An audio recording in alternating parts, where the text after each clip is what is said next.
Hello, everyone. Welcome. It is Thursday night. It's time for Revolutionary Change. I'm Jen Perlman. I'm Peter Hager, and I just made it in the nick of time. And And you always do that. That's your not how MO. I always do it. It just worked out that way. Okay. Good evening to you too, Jen. I'm just saying. Always happens that way. Well, your screen froze up on me. No. Ever so slightly. Yes, it did. Your screen froze. I don't think so. It's not frozen anymore, but it looks okay now. Hope you guys are all doing well this evening. And make sure, if you would be so helpful in getting this out there to as many people as possible, smash that like button. Make sure that you are subscribed. Make sure that you share the stream if you can. That would definitely help a great deal. We have passed 80,000 subscribers, a number that I would imagine to you and I couldn't have even been contemplated. You know, what's interesting is that I have on my laptop, I have these website screen captures of various websites. It traces back to like a certain amount of time. But when I look up I guess what you would call the studio, the back end of the studio for the channel, there's a screen capture shot of when we had 17,000 subscribers. And it just really... When was that? A year ago? Yeah, like something like that. So it really just puts things in perspective in a lot of ways. It just changes the whole perception about, our channel and, how far we've come and what we've been able to accomplish to this point. And, we wouldn't be able to do this without all of you guys supporting us the way that you have. And, we were talking earlier about how there are certain stories that we cover that give this channel a boost. And then there are other stories we cover that are more driven towards just continuing to bring the entire story forward. What we're trying to accomplish here, not everything we're going to do is going to draw huge numbers, but there's a greater mission here that we're fighting for. And so when I put out the post earlier this afternoon regarding the fact that there is a substantial difference between Israeli Jews and American Jews, despite what the numbers are telling you, there is no question that we have a serious problem in this country being able to parse the difference between Zionists and anti-Zionists. And as you and I have discussed, and I think it would be even more appropriate for you to really hone in on this point, no one benefits more from saying it's a Jewish problem universally than the Zionists. Yeah. That is what they want you to say. If you say it that way, they're going to continue to rain hell over all of us. They want Jews to feel unsafe everywhere else. They want Jews to feel threatened. They want Jews to feel like there is no safe place to go. And they want us to go to Izzy hell. And then you've got the pastors and the Christian evangelicals that can't usher us all there fast enough. But my understanding, I watched CJ Werleman, and I think he's out of Australia, but he was looking at American churches, and there are actually a lot of them that have changed their tune in the past couple of years that are not on board anymore. So it's going to be interesting because what was the number you gave me? 60% of American Jews? Yeah, 60%. That was done on a WAPO poll, said that they regard Israel as a genocidal state. Okay, so that's 60% of American Jews. Right. Okay. Well, that's, infinitely better when you think about Israeli Jews, where you've got 82% that support ethnic cleansing. So I'd say that we have a pretty wide spectrum of people, yes, of Jewish people, especially in the diaspora. I also think that it's much, much different because I do believe that the Israelis in particular really do subscribe to their ideology. They believe in it. They believe in the idea of a supremacist state, and that is perfectly fine with them. I don't know if the average American Jew feels that way. I don't believe that they do. I believe that the average affluent American Jew does believe that, but that's the difference. I believe that this is a class war as much as anything. Now, it does happen that the average, Jewish person in the United States is part of an upper class demographic. So I do think that there is something to be said for why the percentage is at least as high as 35, 40%, and maybe higher than that. I don't think that there's anything wrong with stating the obvious. I think we've come to a point where you really have to distinguish yourself between Zionism and anti-Zionism, especially if you're a Jew. Like, to me, it is a non-starter. You need to be wiped out of society like a leper.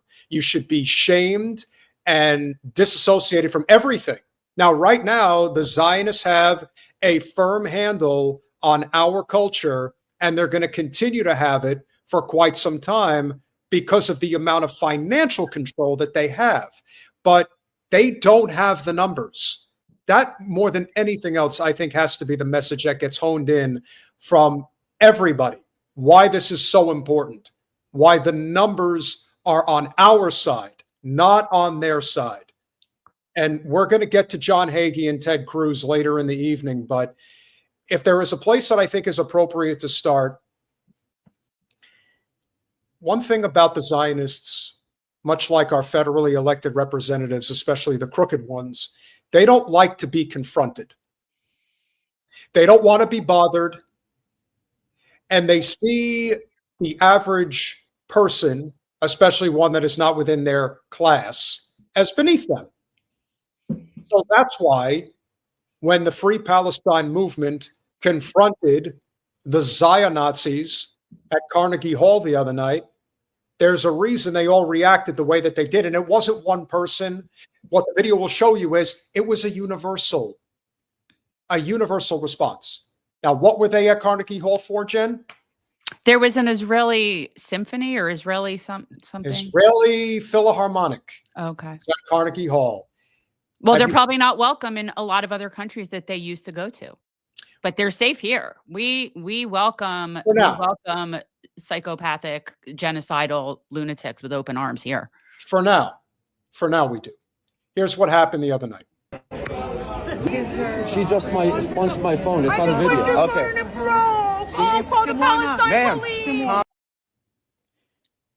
Jen, can you describe just this woman right out of the gate? Who she reminds you of anybody in particular? Well, I mean, she's just to me, she's just very Israeli, obnoxious and Israeli, and also very white. So again, yet another instance of somebody that is not from there acting like they own the place. But so for people who are just listening, this is a phone video from somebody who is attending a protest outside of Carnegie Hall because it is hosting the Israeli Philharmonic. And so this woman came up and right at the beginning of the video, I guess that's when he started recording, hit him or shoved his phone back and got all in his face. And he's just standing there. I'm sure he didn't even say a word to her. And they are so entitled. That is a big difference to me between what I would see as American Jews versus Israeli Jews. There is this, I mean, yeah, I know you'll say there's American Jews that are very entitled too, but it's different. You know, as an American Jew, when I've traveled around and even traveled with other American Jews, it's not like when you see these Israeli families and tourists get kicked out of places because they're just so unbelievably disgusting. Like, you wouldn't notice us traveling as a group. So I think there is like a difference. This woman is very symptomatic of an Israeli.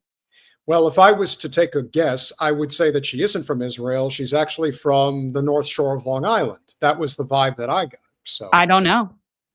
Any which way, she is a walking, talking stereotype of the worst kind of Jewish woman. And believe me when I tell you guys, it gets so much worse from here. I'm down. Where are you guys waiting in line? Here or here? Allow him to take a picture. Why? You have no entitlement of privacy in public, all right? Do me a favor and just leave.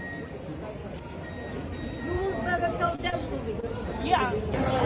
You're Israeli. Why is this a silent protest? So is the problem with Israel and Jews both? What is the problem? You asked that already. Committing a genocide. Right. She's like, so what's the problem? What's the problem? I mean, Jen, are they really this disconnected? I think so, but let her continue because at first I'm like, can she be that obtuse? And yet she continues. But I haven't got an answer. Jewish. Go over there, please. Half of the people here tonight are Jewish.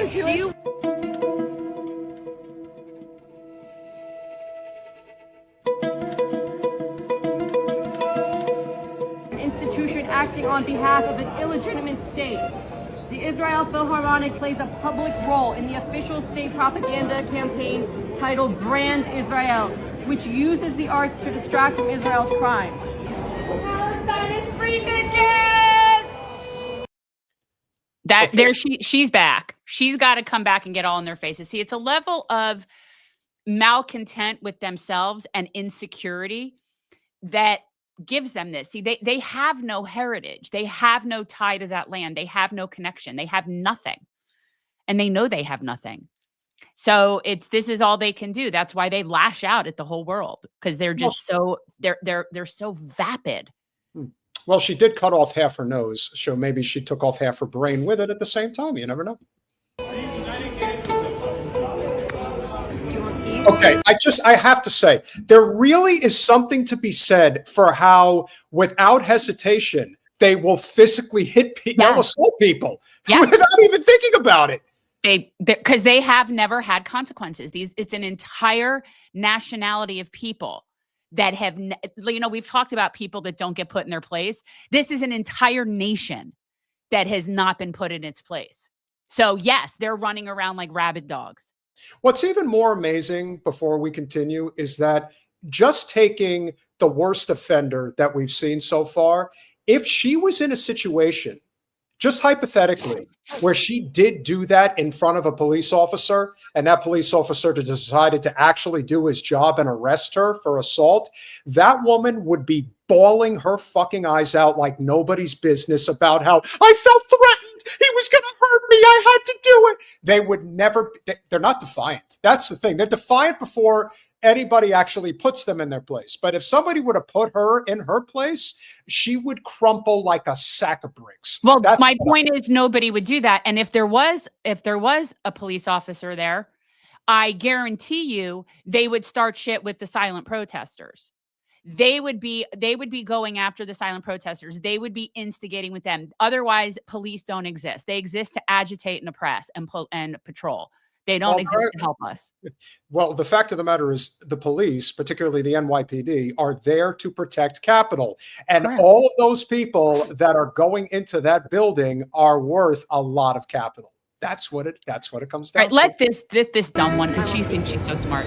I love Israel. What is Israel doing that's so horrible? So for people who didn't hear, she just asked what Israel's doing that is so horrible. So she literally just said that.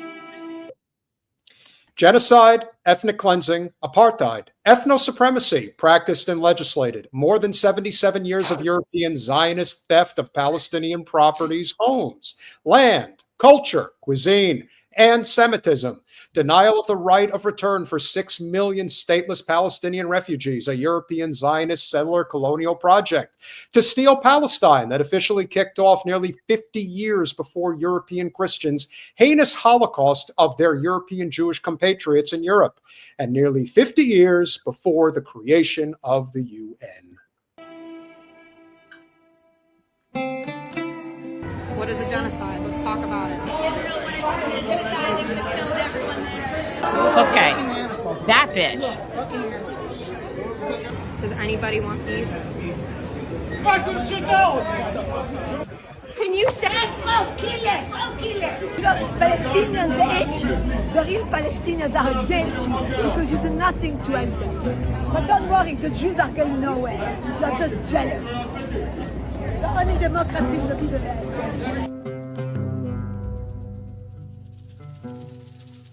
They're not as pretty as they think they are. They're not as. Go to Gaza, you'll be murdered. Did you see how they murdered the shark? Go to. You are not from Gaza. You're not from anywhere near the Middle East. But I love how they tell people go there. We get comments like that sometimes. Why don't you go there if it's so great? It would be great if the Zios left. Had they never been, actually. And yes, I would love to go. I would love to go and spend time with Palestinian families in Palestine. I would love to do that. Oh, yeah. Well, but keep in mind, the reason they want you to go there is because they hope you get killed. That's well, that's they think that I would just be because I don't wear a hijab, or that I would just be like arrested or beaten or tortured or killed there, or I would just be raped summarily because I'm just white without a hijab. Like they're so ignorant in that. I'm telling you, it's just crazy to me to even think that way now. Greta! Fuck your moms! Like, you're so proud of yourself. How much are they paying you guys? How much? The war's How much over. The war's over. Bring them home! Why are you covering your face, you loser? Loser! Loser! Am Israel Chai in your face! Okay. They're so disgusting. Am Israel Chai in your face! Your mother should die. Is that what he said? Yes. He says your mother should die. Like, these are people that have no ideas other than anger and hate. That's it. Because they have nothing. That's all they do is threaten and be obnoxious. That's it. There it is. Yisrael Heil. Thank you, the auspicious. That's perfect. Yeah. That doesn't capture it. I don't know what does. No, don't make them go to Thailand. Thailand's getting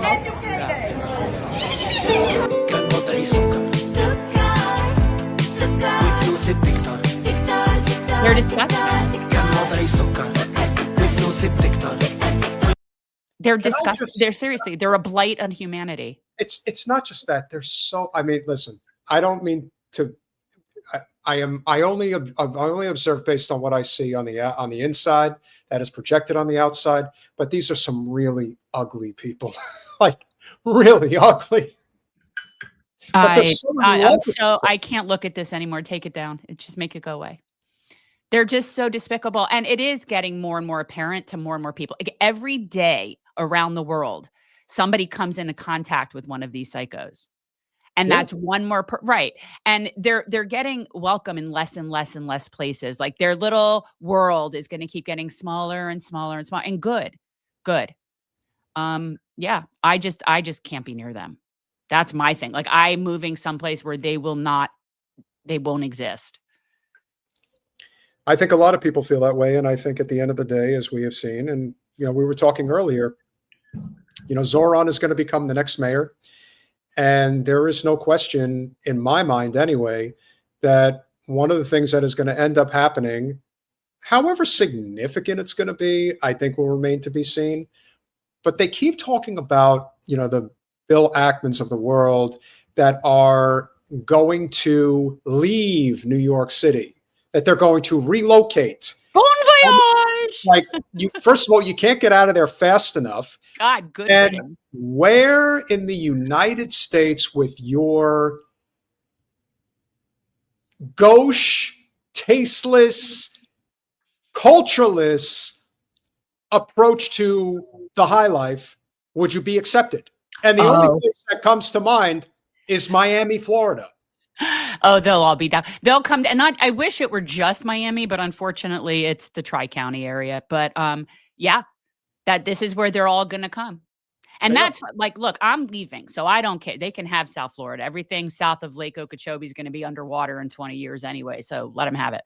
But yeah, when people say things like they're going to leave New York, I want Zohran to turn and be like, yeah, don't threaten us with a good time. Like good. You know what? Then maybe regular people in New York could get some semblance of, relief, rent control, grocery assistance, whatever, public transportation that's free. Maybe they could actually, have a life. Well, speaking of Zohran and speaking of just how desperate they are to avoid him winning, which is not going to happen. Zohran is going to be the next mayor of New York City. Oh, that's really good right here. I want people to understand, first of all, just how Ziami, yeah, it's true. Yeah, that's good. And just how depraved, not just Andrew Cuomo is, but all of the people that are around him. So I believe in living in a world where people tell you exactly how they feel, which is the one thing that I respect about the Zion Nazis is that they really will tell you that, they hate blacks, they hate gays, they hate all these. They say that they like gay marriage, even though, as you've pointed out, they're not pro-LGBT in any way. No, they don't have gay marriage there. No. And so what I thought was very telling in a final defiant act of desperation and bigotry was this AI advertisement that the Cuomo campaign dropped about Zohran and then had to pull it almost immediately. But as we know, the internet is forever. And this is going to be one of the lasting legacies of Andrew Cuomo and the terror that he reigned over New York for so many years. Mamdani's opponents want you to believe he's an inexperienced radical whose policies will make New York City more dangerous. But what do his actual supporters think? Mamdani isn't crazy. He's just trying to even the playing field. You know, give everyone a fair shot. Sure, he said multiple times we need to defund the police, but that was just a metaphor. And yes, he did say crime is a social construct. But that was also a metaphor. His main backer, the Democratic Socialists' ideas are common sense, such as Decriminalizing misdemeanors, like shoplifting. I mean, oh, wow.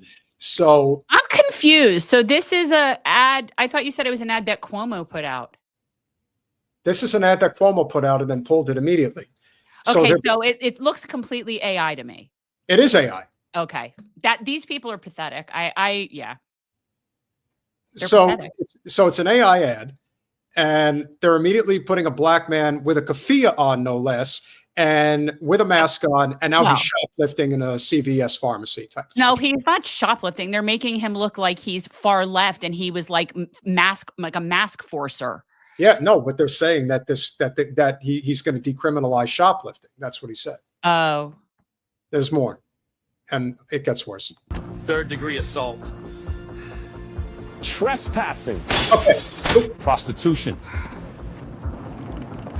and drunk driving.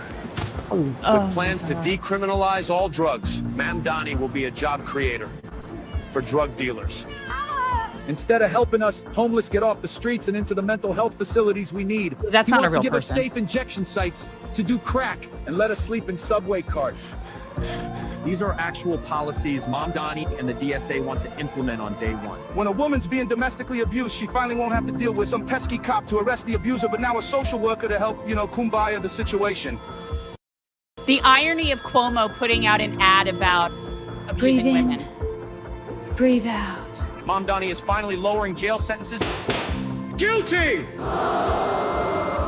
But Mamdani says you're free to go.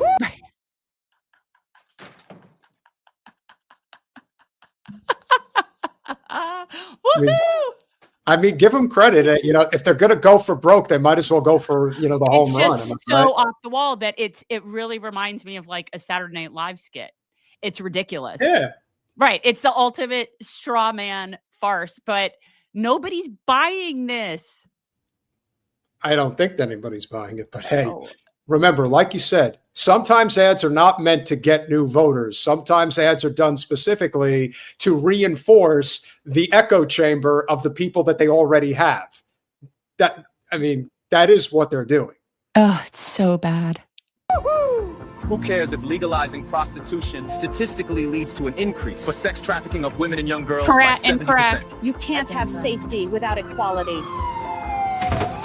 For unlawful abiding citizens like us, globalize the intifada.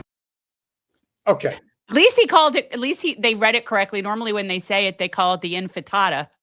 Make it sound like a food. Whenever anyone else who wants to paint that as something other than it is uses it, they don't say it right. This, at least he's saying it right. This is so absurd. Now, I just have to say, the Palestinian flag and the American flag look a hell of a lot better together than the American flag and the Zion-Nazi flag. I don't like any of it, but yeah. So you can say what you want, but at the end of the day, we have a beautiful flag. We do. Doesn't mean that it doesn't mean that it doesn't stand for what it should stand for. I'm just saying it's a very beautiful flag. I bet you the same people that think we have a beautiful flag think Mount Rushmore is beautiful too. Knowing the truth about Mount Rushmore and why it's six grandfathers. It's six grandfathers. Yeah, it was done on purpose. I feel the same way about this flag that I feel about Mount Rushmore. I get it. All right, let's finish it. Full abiding citizens like us, globalize the intifada. I'm a criminal. I'm a criminal. I'm a criminal. I'm a criminal. Yep. I'm a criminal. For Zohran. For Zohran Mamdani.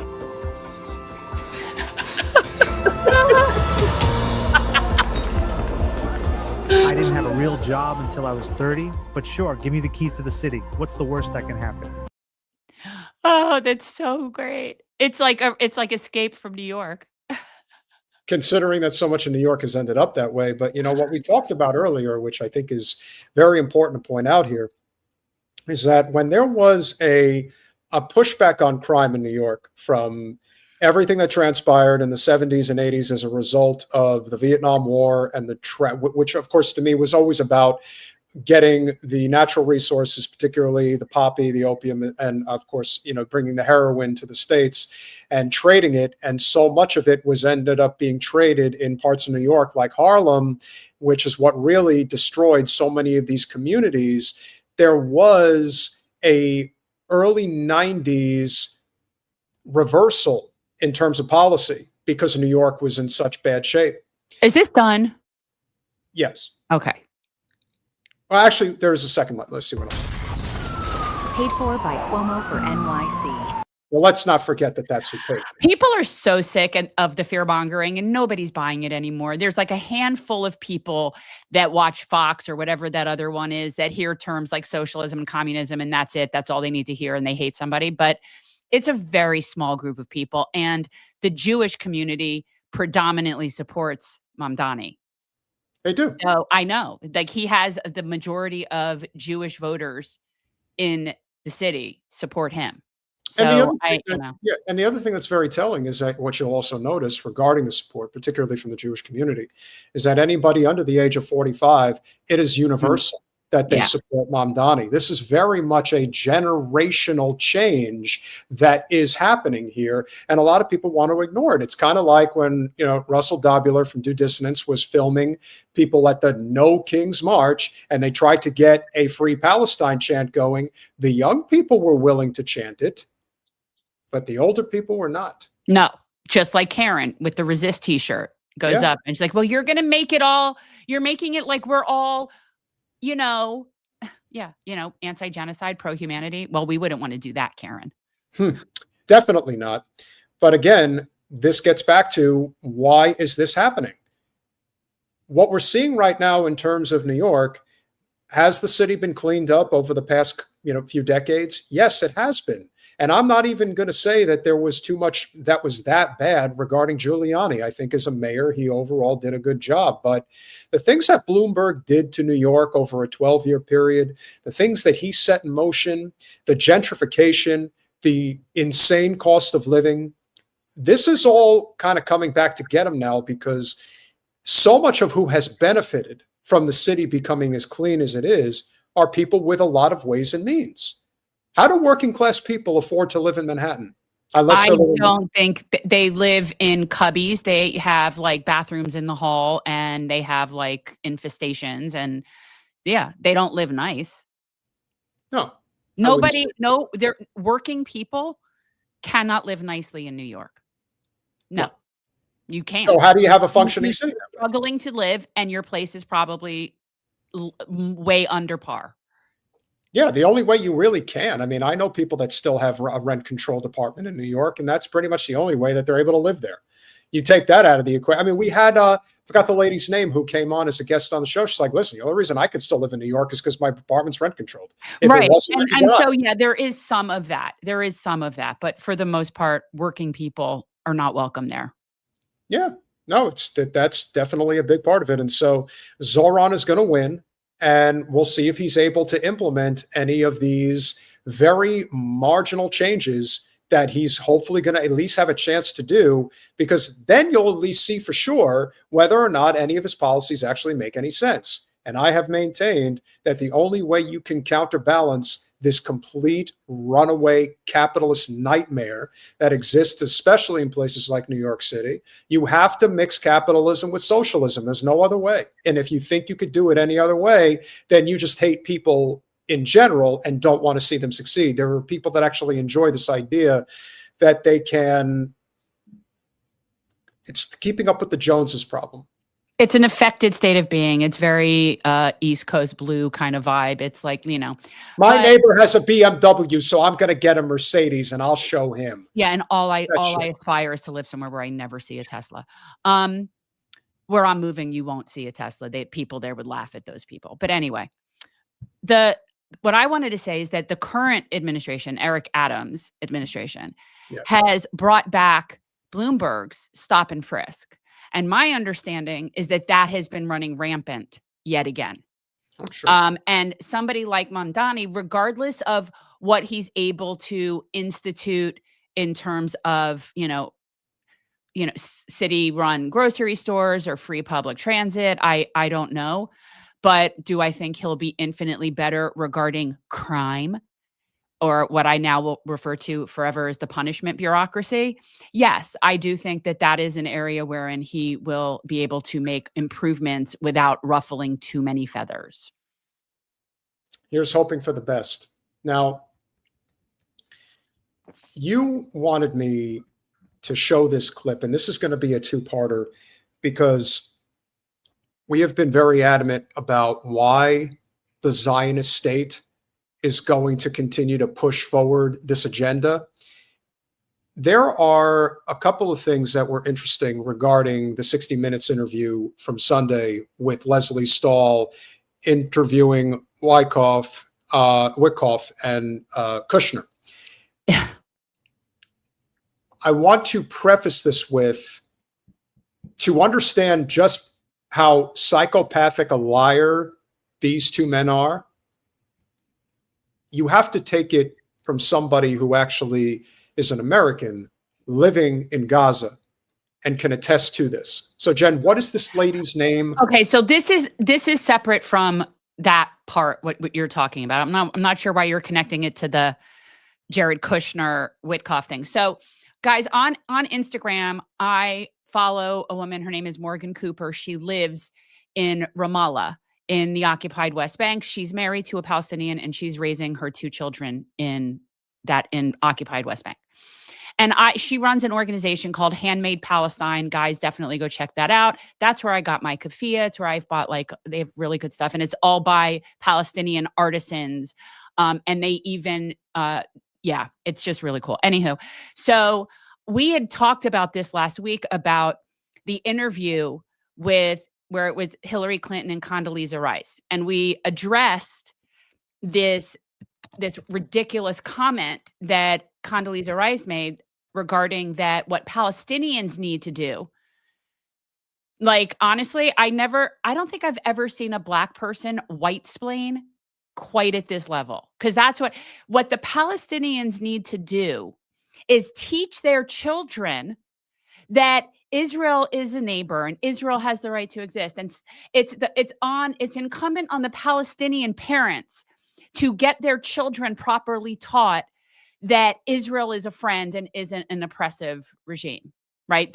And I, of course, knew that was one of the most, again, it's like Black person, but caucasity type of comments that somebody could make. And then Morgan, who I follow, did a response specifically addressing what Condoleezza Rice said. And I just thought she did such a good job. And so I wanted people to hear from a woman who has been living in Palestine. She's an American citizen. This is a U.S. citizen who's been living there for more than 20 years and is married to not just any Palestinian person, but his family are the first Christians. They're first Christians. His family has been on the land that they live on for more than 1,000 years. So anyhow, this was her response to Condoleezza saying Palestinians need to teach their children better.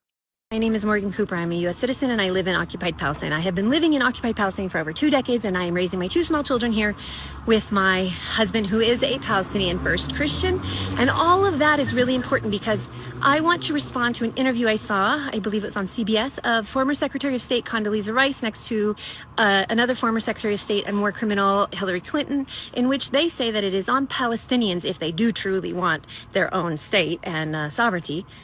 I mean, duh, of course, who doesn't? Who wants to live under a colonial apartheid military regime?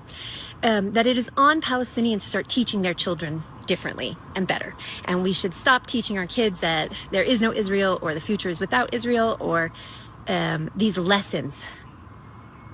What? I'm sorry. What my 9 and 5-year-old understand of the settler colonial apartheid state of Israel and their brutal military occupation of the Palestinian people and lands is not from what I teach them. We don't sit down and have anti-Israel lessons. No, we talk about what they see, what they live, what they experience. And it is insane for Condoleezza Rice or anybody else. And how dare she? Who the hell is she to even think she can say these things to Palestinian parents? Word. Yeah. It would be no different if Hillary Clinton said the same thing. And remember, the reason they say what they say is because they regard Palestinians, and more specifically Muslims in general, as less than human, and that they can just be discarded.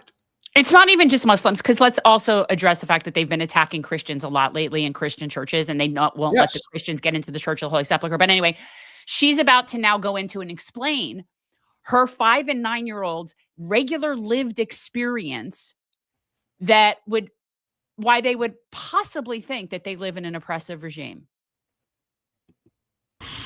It is not for any of them to say that the blame is on Palestinian parents because we're raising our children with, culturally inappropriate or politically inappropriate or hate-filled lessons at home or in schools. My children do not see Israel as a settler colonial state because of a school book. Okay? They see that my daughter, my 5-year-old daughter, had 4 Israeli soldiers with their guns swiveled towards her right at her head this weekend in Beit Jala, a Palestinian Christian town from inside of Beit Jala itself. This is her lived experience of the Israeli occupation. So it is not on Palestinians to change what our children know about Israel and occupation and apartheid. It is on you, actually, American governments and people who are putting their money into the tax system there that is funding the genocide. It is on all of you to hold Israel accountable, to create a red line for Israel to act as any other nation in the world would be expected to act, to treat people not even with dignity and respect and equal rights. Like, let's step back to not genocide an entire people to colonize their land. That is not what I am teaching my children. That is what they are seeing and living and experiencing. See, that's the thing. That's the thing right there.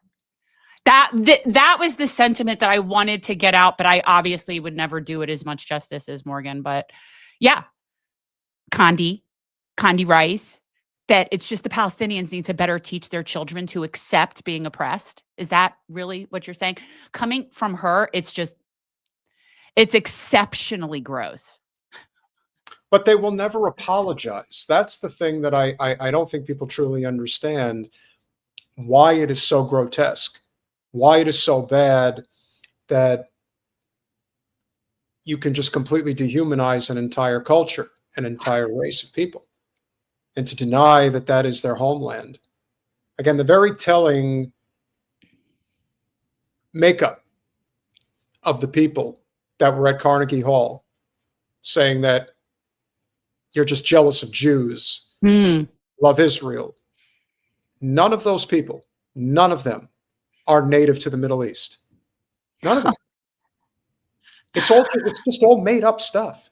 It's Disneyland. It's basically like Disneyland. Israel is not a real place. Israelis is not a real nationality. They have no ethnicity. They have no culture. They have nothing. Everything that people think is Israeli is Palestinian. They stole everything and renamed it, literally. And let's remember the type of people that typically pay, $200, $300, $500, even $1,000 to go sit and listen to the Philharmonic. Yeah. That is the very definition of the type of people that we've spoken about, the people of a certain class and makeup that are very much in line with those that contribute to the Israel lobby, that contribute to all of the causes for supporting Israel.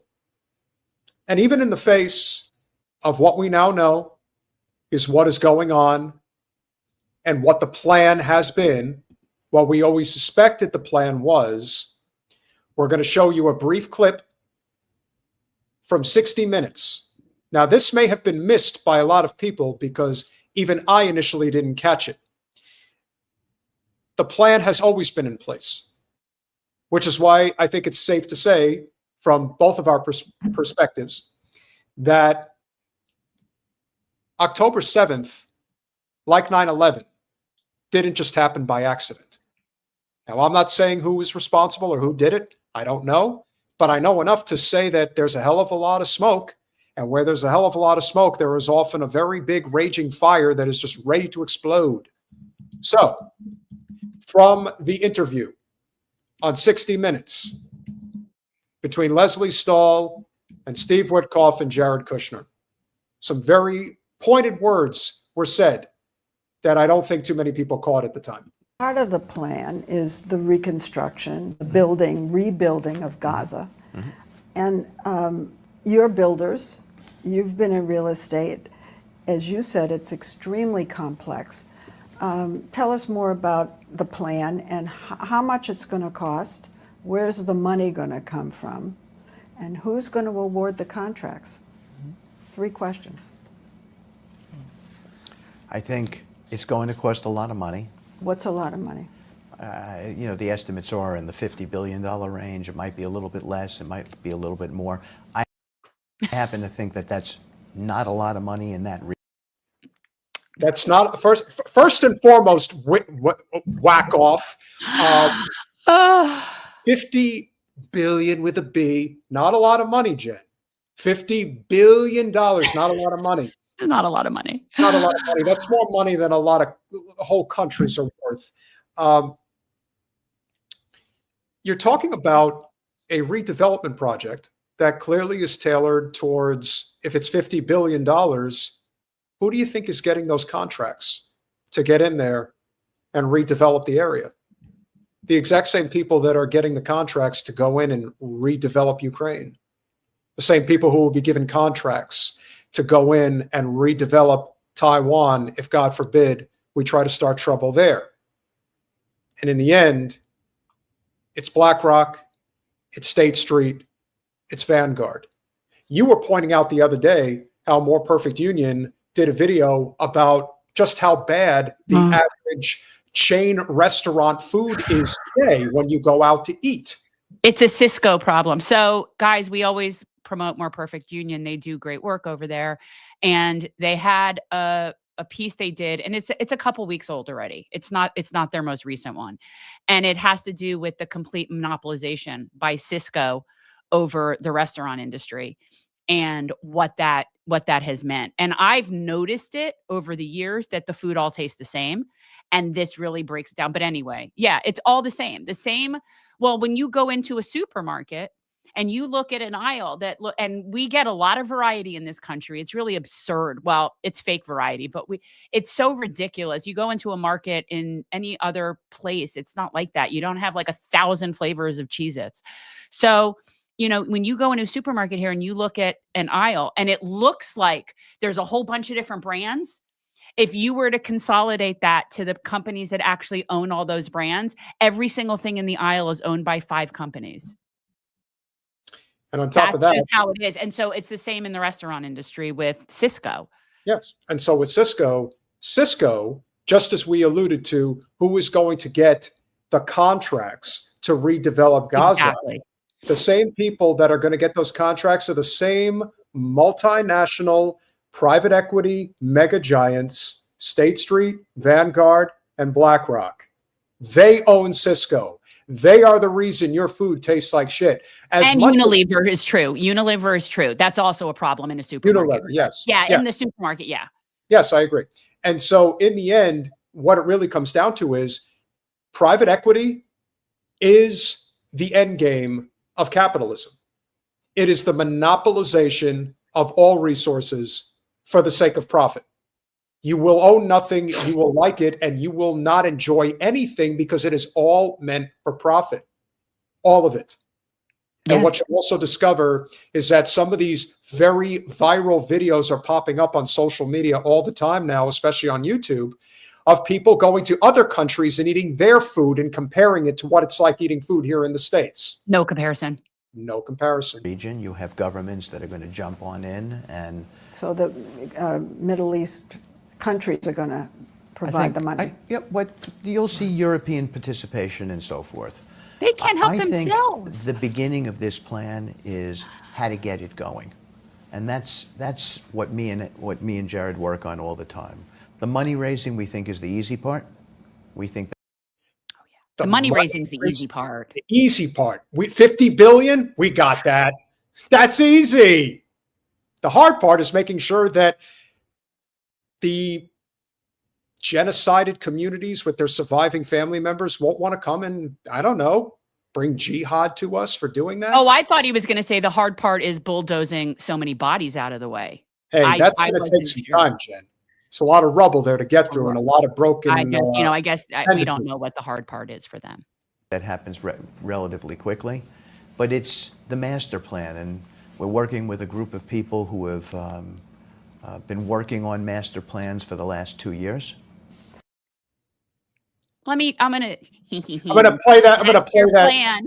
I'm going to play that back one more time. Listen carefully. This is what Anna Kasparian got crap for doing this. I agree with her wholeheartedly. This is the kind of stuff that makes me want to go like, it's my Look what I'm doing. Look what I'm doing, guys. It's so like that. You don't get to be a villain and then be upset about being portrayed as a villain.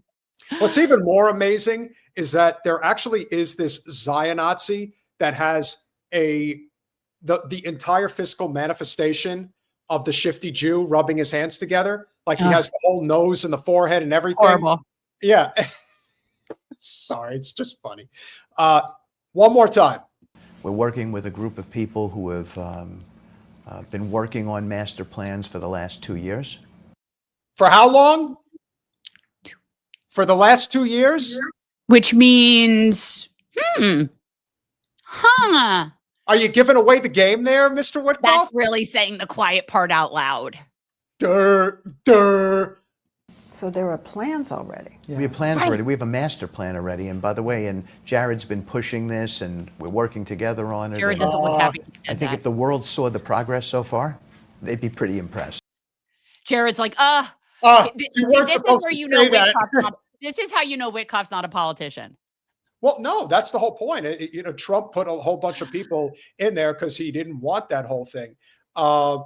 That was great. And you could see Jared Kushner's face is like, you just said the quiet part out loud. We're not supposed to say that, Steve. That's not supposed. People are going to know that we actually planned October 7th. Oh, we've had a master plan for 2 years. Now, if he had said there's been a master plan in place for 20 years or 10 years, okay, I'd say, yeah, they've always wanted to colonize. They've always wanted to further do it. Like, that makes sense that the Zios would have had that. But the fact that it's 2 years, it's actually worse. Telling on yourself. Oh, yeah. But oh, yeah. Nothing is going to stop them unless we stop them. So collectively, we all have to work together to end this genocidal state from controlling our nation. And once that happens, Israel will no longer be Israel. It will be Palestine once more. Inshallah. Well, I'm an atheist, so I don't inshallah, but I do like hearing it when they say it. Yeah, at least they mean it when they say it. Oh, I love it. I love being around the Muslims when they're talking their, mashallah, and I love it. It really isn't that different than like how I remember my bubby. Like that's how it's just very comfortable and very warm, and yeah, I like it. From the river to the sea, may Palestine be free. If you're enjoying this conversation so far, please consider going over to patreon.com/revolutionary change. For as little as $5 a month, you could become a supporter of our small but mighty and growing channel. We are less than 20,000 subscribers away from a silver plaque, which is kind of amazing when you think about it. And of course, we've had a few super chats come in already this evening. So we want to give a big shout out to a name that I cannot possibly pronounce correctly, but I will. Najib Nidam Elogan. Oh, see, it's the last name that. Elogiri. Eludagiri. No, Elod. I-R-I. That's what it looks. Ghin. I don't know. I got the. Yeah. Thank you for being a member. Yeah, thank you, Najib. Najib. Thank you, Najib, for becoming a YouTube member. Thank you. Jim Talib, thank you as always for the $5 super sticker. And Sailor Jerry Swallow with the 2 Canadian A. Good evening, guys. Good evening to you. Hello, Jerry. And as we have mentioned, we are also hedging our bets as best as we can. If you guys are so inclined, please make sure that you also go and subscribe to Revolutionary Change over at Rumble. And if you are so inclined to help us to continue to grow our PAC, as you know, we are supporting, as of right now, could change. We'll see how things go in terms of if we can expand the roster. But as of this moment, we are supporting Butch Ware for governor in California, Shama Sawant for Congress in Washington State, and Graham Plattner for Senate in Maine. And yes, we're still supporting Graham Plattner for Senate. Yeah, in Maine. and that's not what I wanted to bring up about it. But our PAC is also has another aspect that will be putting out plenty of, I mean, I think it's negative, but a lot of these Zios are proud of it, but we'll be putting out a lot of let's call it educational material about the Zio sponsored candidates and incumbents and the corporate whores amongst them. So even though we have our 3 candidates that we're supporting, we are also going to be going after other people as well. So just for fun. So if you want to check it out, and I think am I doing it right, Jen? Am I pointing when I need Well, to me you are, but then everyone says that it's here, but to me it's here. See, to me it's right here, but everyone says for me it's here. Okay, well, I'm pointing it. If you see the QR code,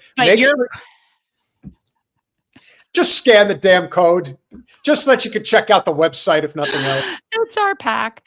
So yeah, our goal. I'm not touching you, Jen.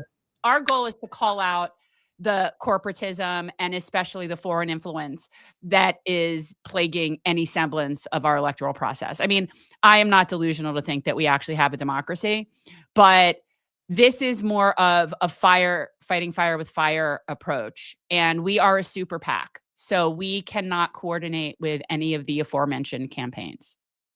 Marvin Vargas with the $5. Thank you very much. Check out Ibrahim Traore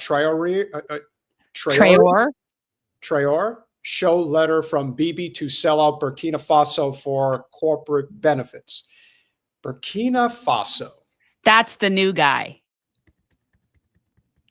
That's the new guy that they can't figure out what to do with him. And so I'm waiting for that to be their next coup plan. So that's you mean that guy who is like, I'm not having anything to do with Israel? Oh, and no, not just that.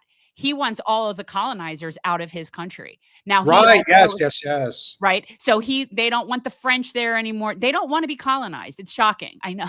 So how is that possible? But yeah, they don't want to be colonized. And so now there's like an alliance, and it's Mali, Burkina Faso, and I want to say Niger.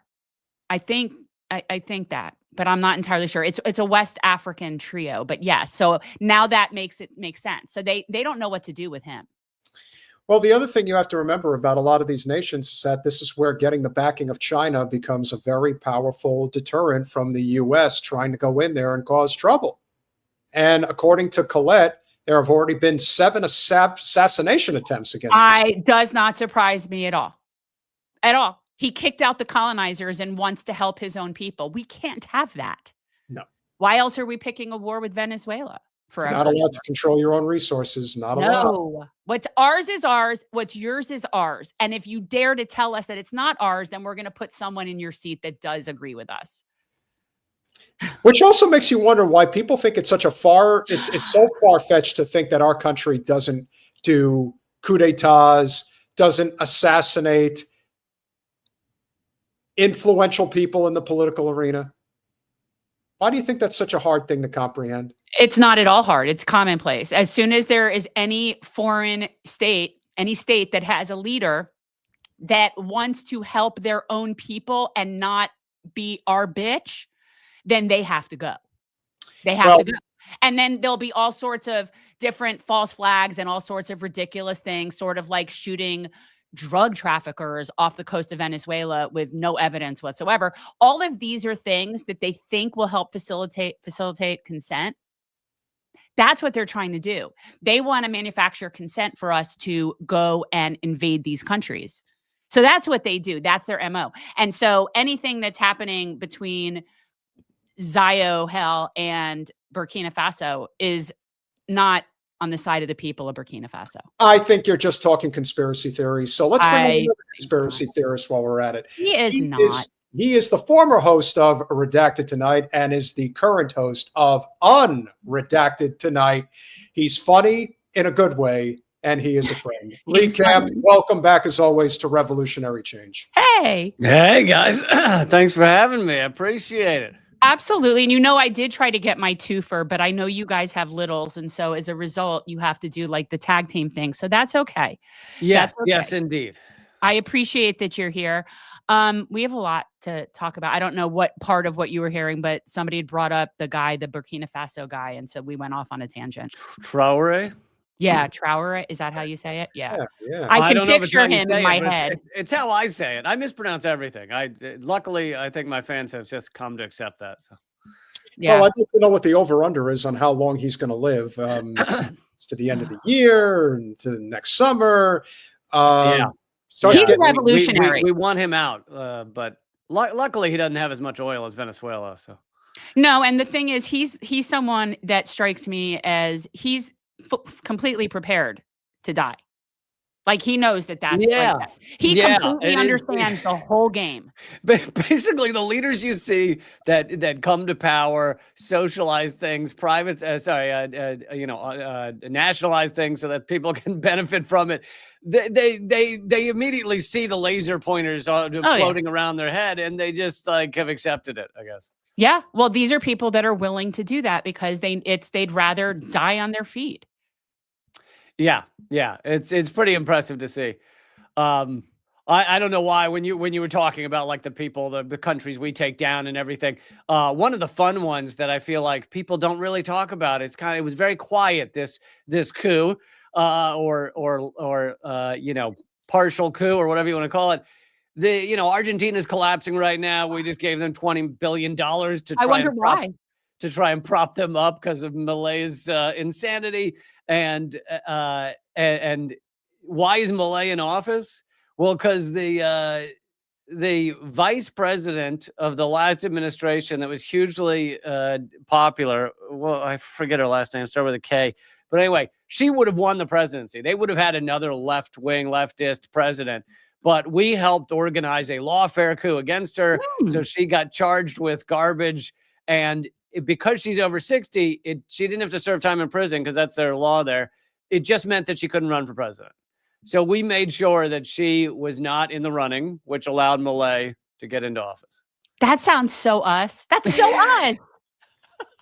Yeah. I'm noticing a lot when we do these collaborations with especially a lot of libertarians now. A lot of them are really starting to see the system for what it really is. And that's refreshing. But this is a worker revolution or it's nothing. Like this is a class war, pure and simple. There's a reason why could you imagine if Venezuela was in the red the way that Argentina is? Then they would be talking about Maduro's, he's the worst tyrant on the face of this planet. Look how he's destroying their economy. The only reason why that Venezuela struggles anyway economically is because they get their currency devalued because of their attachment to the US dollar. That's it. Everything else is all bullshit. And when you have 25% of the crude oil supply under your soil, the largest reserve in the world, there is no other reason to mess with them other than they're still not listening to us. They're still not agreeing to do business with us. And we're going to try to figure out a way to coup the shit out of them. But I feel like when Trump does it, he's just so inept at this type of stuff that there's really no way he could get away with it. That's why my fear is always, it sucks either way, but I feel that Democrats are much better, I guess you would say, fascists than Republicans are. Because they can get away with it a lot better. That is a long discussion we can get into. But with Venezuela, a point I like to make that I feel like is not made enough is people go, okay, so they have the most oil of any country underneath their soil and water. But the U.S. could just make a deal with them and have access to that oil. Why is that not what they do? And in fact, Maduro has recently offered Trump to do an oil deal with Trump, and he refused it. And the deeper reason that is almost never spoken about is that the U.S. doesn't just want the oil. We are one of the largest exporters of oil in the world. We have tons of quote unquote energy, euphemism for death spiral fluids. But it's not just that we want the oil. We need to make sure that that oil is not pumped onto the market outside of the U.S. dollar. That would be catastrophic to the petrodollar. So it's not just like he could do a deal with the U.S., but then he also gets to export his oil all over the world, to China, to Iran, and everywhere else outside of the U.S. dollar, outside the petrodollar. Catastrophic to the U.S. dollar. It is based on the petrodollar. It's based on being the global reserve currency. The only reason it's a global reserve currency is because of the petrodollar. So all of that collapses. It's a house of cards. All of it collapses. So it's not just that we want the oil. We want to stop the oil from getting out, really. No, we just want to control other people. We have to control everything. Yeah. We're totally going in for the oil. We're going to control it all, and it's going to be ours very soon. You just wait and see, Lee. You wait and see. We are going to make America great again. Again. That's what I'm talking about. But I just don't think it's going to work. I'm just not convinced. I don't think it is either. And I think that it's really like everybody sees the man behind the curtain now. Everybody sees it. The whole world sees it. I really feel like America and maybe certain parts of Europe, we live in the Truman Show. We live in a Truman Show bubble, and the rest of the world is watching us in our bubble, but they see the rest of the picture better than we do. And I think it's going to be a very rude awakening when people realize that the world has been de-dollarized, and it's coming. Our economy is built on absolutely nothing. Nothing. Yeah, trillions of dollars in debt. We're just printing dollars. It's not based on anything. Nothing. We added 20% to the monetary supply just during COVID. It's just, it doesn't make any sense. It doesn't make any logical sense. And they all these garbage economists just pretend that this makes any kind of logical sense, as if this could go on forever. And we all talk about growth as if this level of quote unquote growth could go on forever. It's infinite growth on a planet with finite resources. It is just a matter of time until the collapse. So how long is it? Yeah, is it next week? Is it 10 years, 20 years? Well, let's see. Makes you wonder why they're hanging on for dear life to keep this shutdown going. I don't know what the hell they think they're going to get from it. Both sides suck just about equally over this. It's like they're the Democrats are saying we're fighting to save healthcare. The hell they are. The for-profit health system that you shoved down our throat over several generations, even though we all know the only solution is single-payer healthcare, and not one of you sons of bitches are out there fighting for it. I've been saying this. You got a better chance of getting single payer through with Marjorie Taylor Greene and Thomas Massey than you do with AOC and Bernie Sanders. Yes. Now. Yeah. It's a fair point. Yeah, no, it's a Band-Aid. The Democrats are always fighting for some Band-Aid they want to apply to a garbage system. And I found really interesting David Dayen's American Prospect article about the fact that the government has essentially been, he believes the real fight here is that the government has essentially been shut down long before the official shutdown began, because Trump, thanks to his, imaginary legality he's come up with, is not releasing any of the funds, and Russ Vought, of course, is in charge of this, the funds to anything Trump doesn't want. So it's the funds get out to ICE and DHS and military and all that crap, but they don't get out to anything that Trump is not a fan of, any clean energy stuff, anything that helps people. So in that way, the government, much of the government has been shut down for a long time.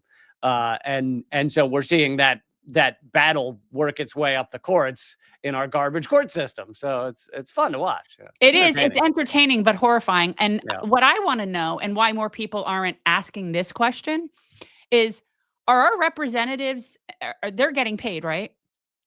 Like, they're getting their paycheck.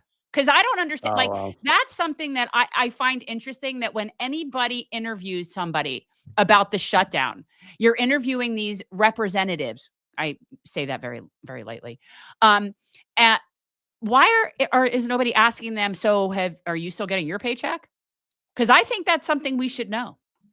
Yeah, I mean, and also we now live in a time where most of their money does not come from their official paycheck. Most of it comes from insider trading and corporate boards and how they're rewarded outside of office once they're done with office.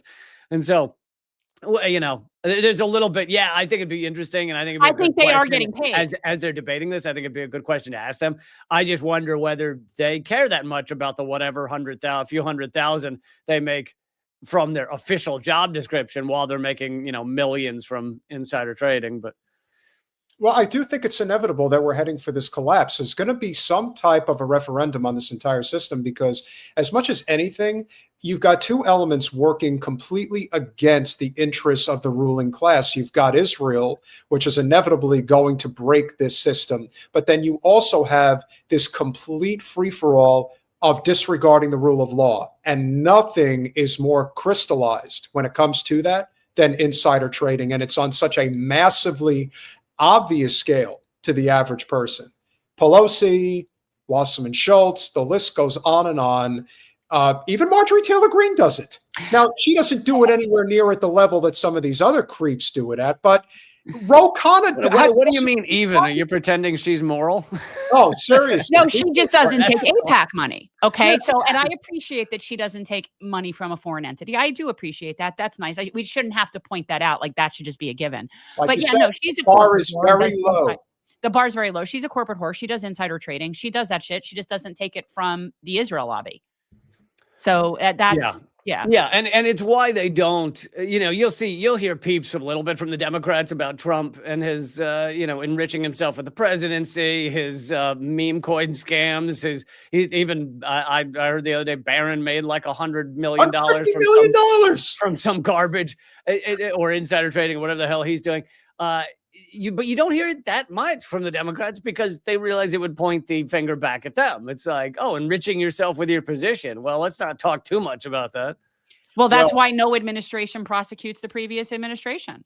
Exactly. The same thing. You don't want people looking like in your, you know, behind your doors. That's why the whole prosecution of Trump is going to change the whole precedent as far as all of that's concerned. The floodgates are open now. But what we cannot ignore, and this is very important, because remember, and look, we love Medea and she does amazing work. And it's unfortunate that she had to announce that Seth Moulton said that he's no longer taking AIPAC money. Now, I was wondering why all of a sudden that's funny.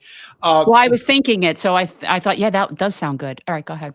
What is it with Jewish people and eating Chinese food? It's kind of like if it was really about Jewish people, it would be Monday. It would be. There is really good Chinese food in Washington D.C. It really is legitimately the only thing open on Christmas. So, well, if anybody has seen A Christmas Story, they'll understand the reference. It's a great. We're not going to do the voice. Don't do it. I'm not doing it. I know you want to, but don't do it. I'm just kidding. But when you wonder, why is it that Moulton would come out and make such a statement? Well, there's two reasons he made that statement. The first one is because he's running for the U.S. Senate against Markey, and he is also not actually giving up on Israel. And here's what we mean by that. You announced on Thursday that you're no longer going to accept donations from AIPAC.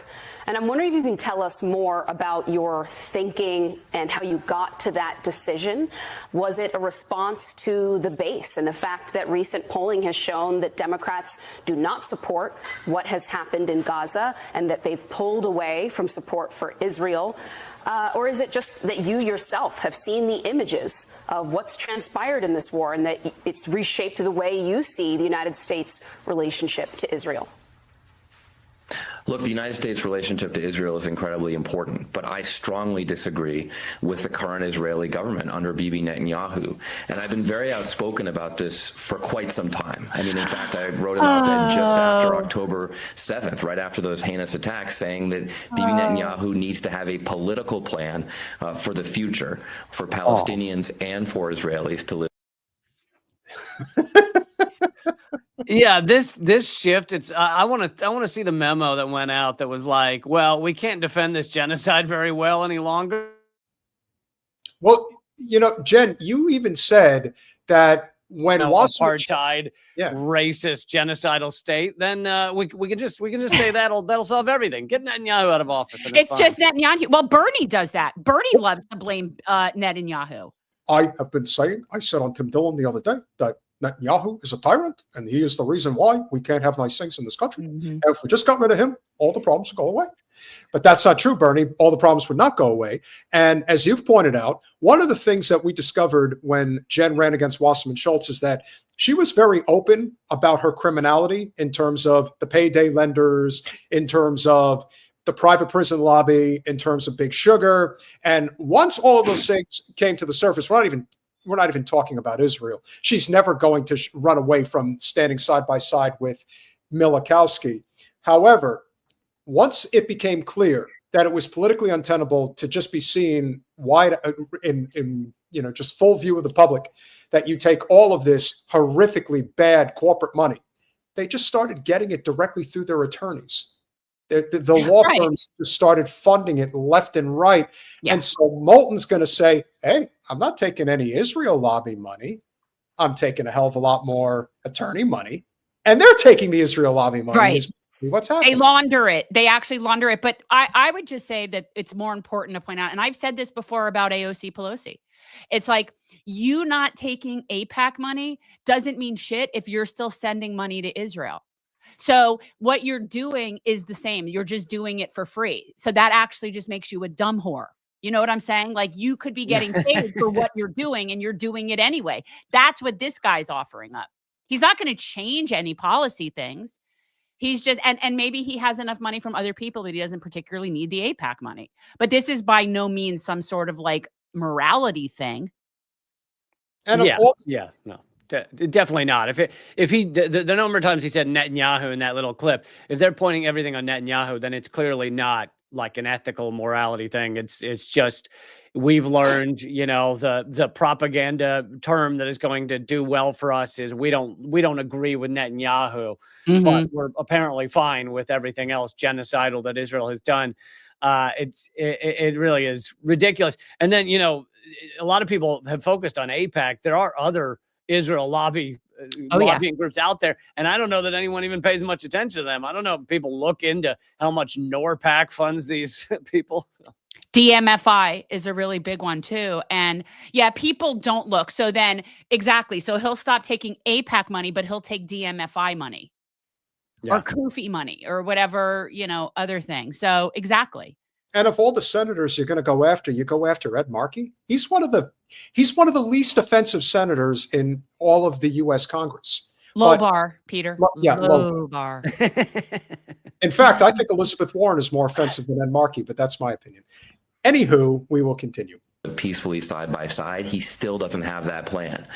So after months and months of pressuring the Israeli government, pressuring AIPAC itself to not just follow the Israeli government, I finally decided that I just cannot accept contributions from an organization whose mission is to support the current government in Israel.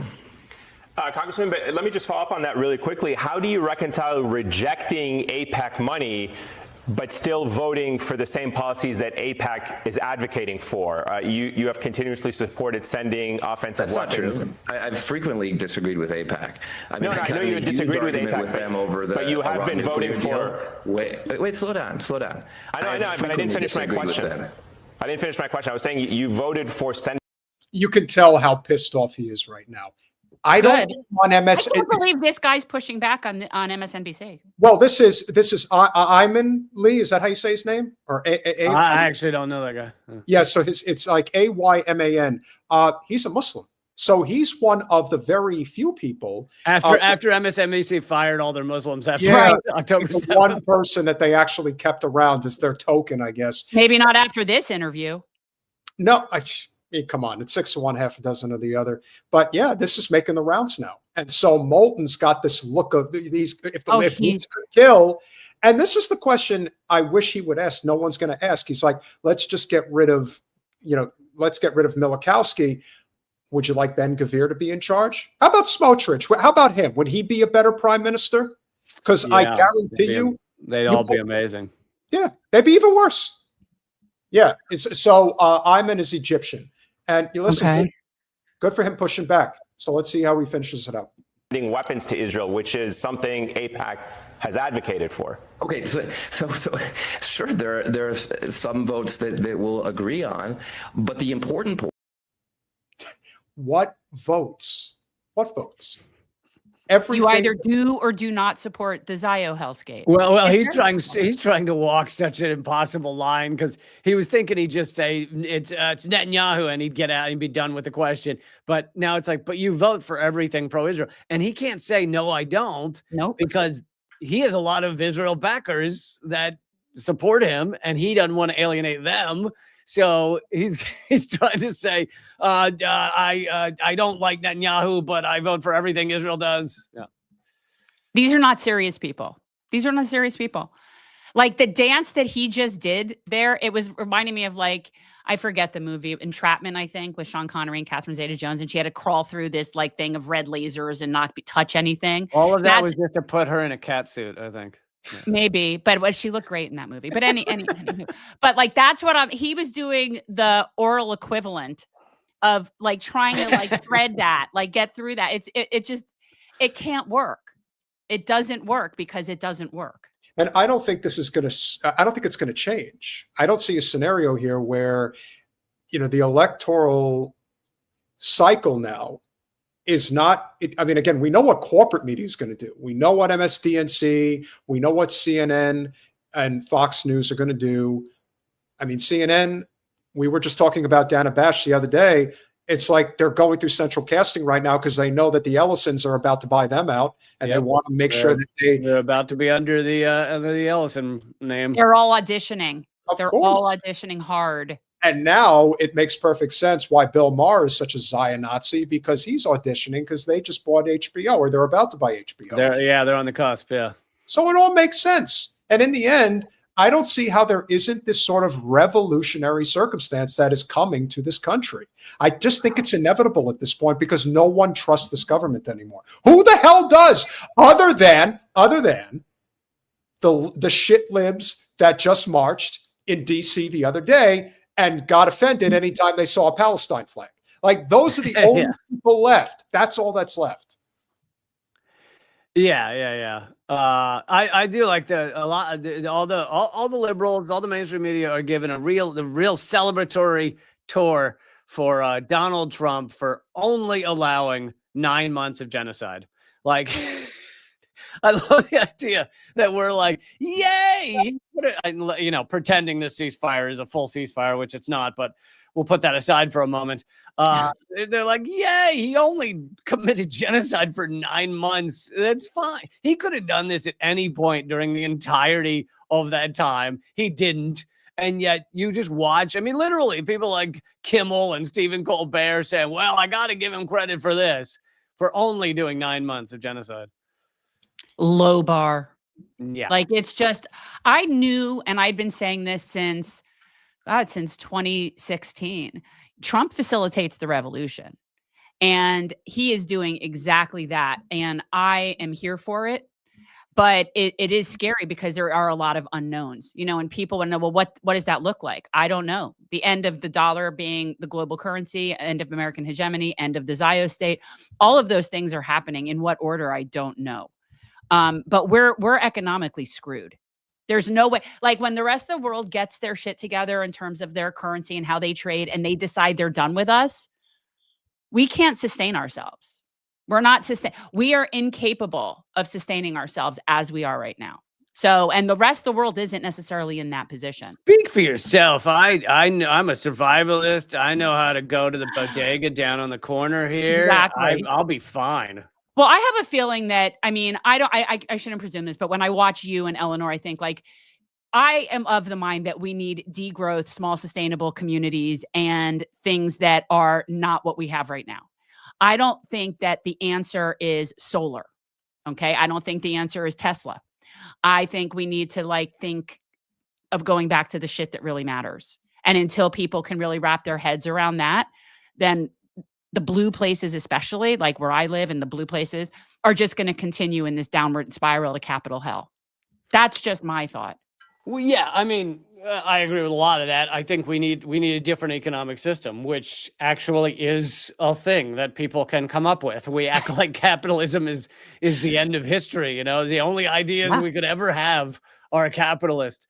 There are other ways to set up a society. There are other rules and laws that you can consider sacrosanct. You can put human life above all else. Things like that. You could give rights, actual strong, significant rights to things like bodies of water and rivers. And there are just ways of creating a society other than this wage slave garbage we've come up with. And yet, literally, we're so in it that people think the only answers could be slight tweaks to this capitalist shit show. Yeah. Without, whether you want to make a joke about it or not, what do they have on Trump? What do they have on him? You don't think he stands for the things he's been doing?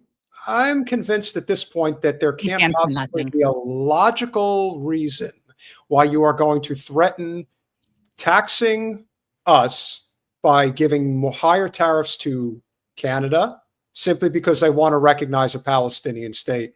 And this is the crime that they have committed that they have to be punished for. And the only thing that comes to mind is there is some type of an agreement. And whatever that agreement is, he can't break it. And if he does, see Charlie Kirk. So I don't follow this line of thought because this is implying that he wants to do anything else. Right. The reason for his tariff war also comes down to the collapsing petrodollar, the collapsing power of the U.S. empire. He's trying to further fund a collapsing empire by taxing the shit out of other countries. Of course, those get passed on to us. These tariffs get passed on to the average American, but he didn't give a shit about that. But I don't. Whenever people say, "What do they have on him?" I'm always like, that implies that he wants to do, I don't know what, right by the American people, or he wants to help someone, or like no one needs anything on him. And having Israel, like why would he support Israel so much? Having Israel as this unsinkable battleship in the Middle East has been wonderful for the U.S. empire. It's been very useful for the U.S. empire. Now that I think he doesn't give a shit about Gaza. I don't think he wants Israel to take over Gaza. I don't think he cares whether everyone's genocided in Gaza. It's just, and you listen to some of these quotes from people like Tucker Carlson and the such, and their real concern is just that this is kind of bad PR for Israel. Like, they're like, oh, I don't agree with what they're doing in Gaza because it doesn't look good. They don't actually care about the human beings that are the cost of it. So I don't know. I don't think he wants to do anything else. My thoughts on people having stuff on him, we've talked about this. I don't think that there is anything else to have on him that he wouldn't proudly admit, quite honestly. And if it does involve young girls in Epstein's Island, let's be real. The people that hate him, they think he's disgusting anyway. There's nobody that's sitting around where that would be the deal breaker for them with Trump. Nobody is sitting around that won't justify that or whatever they will do to reconcile it with themselves. So I don't think it's that either, because what could it be? 16-year-old girls, 15, 16. Nobody cares enough about that it would affect him in any way. That's what I think.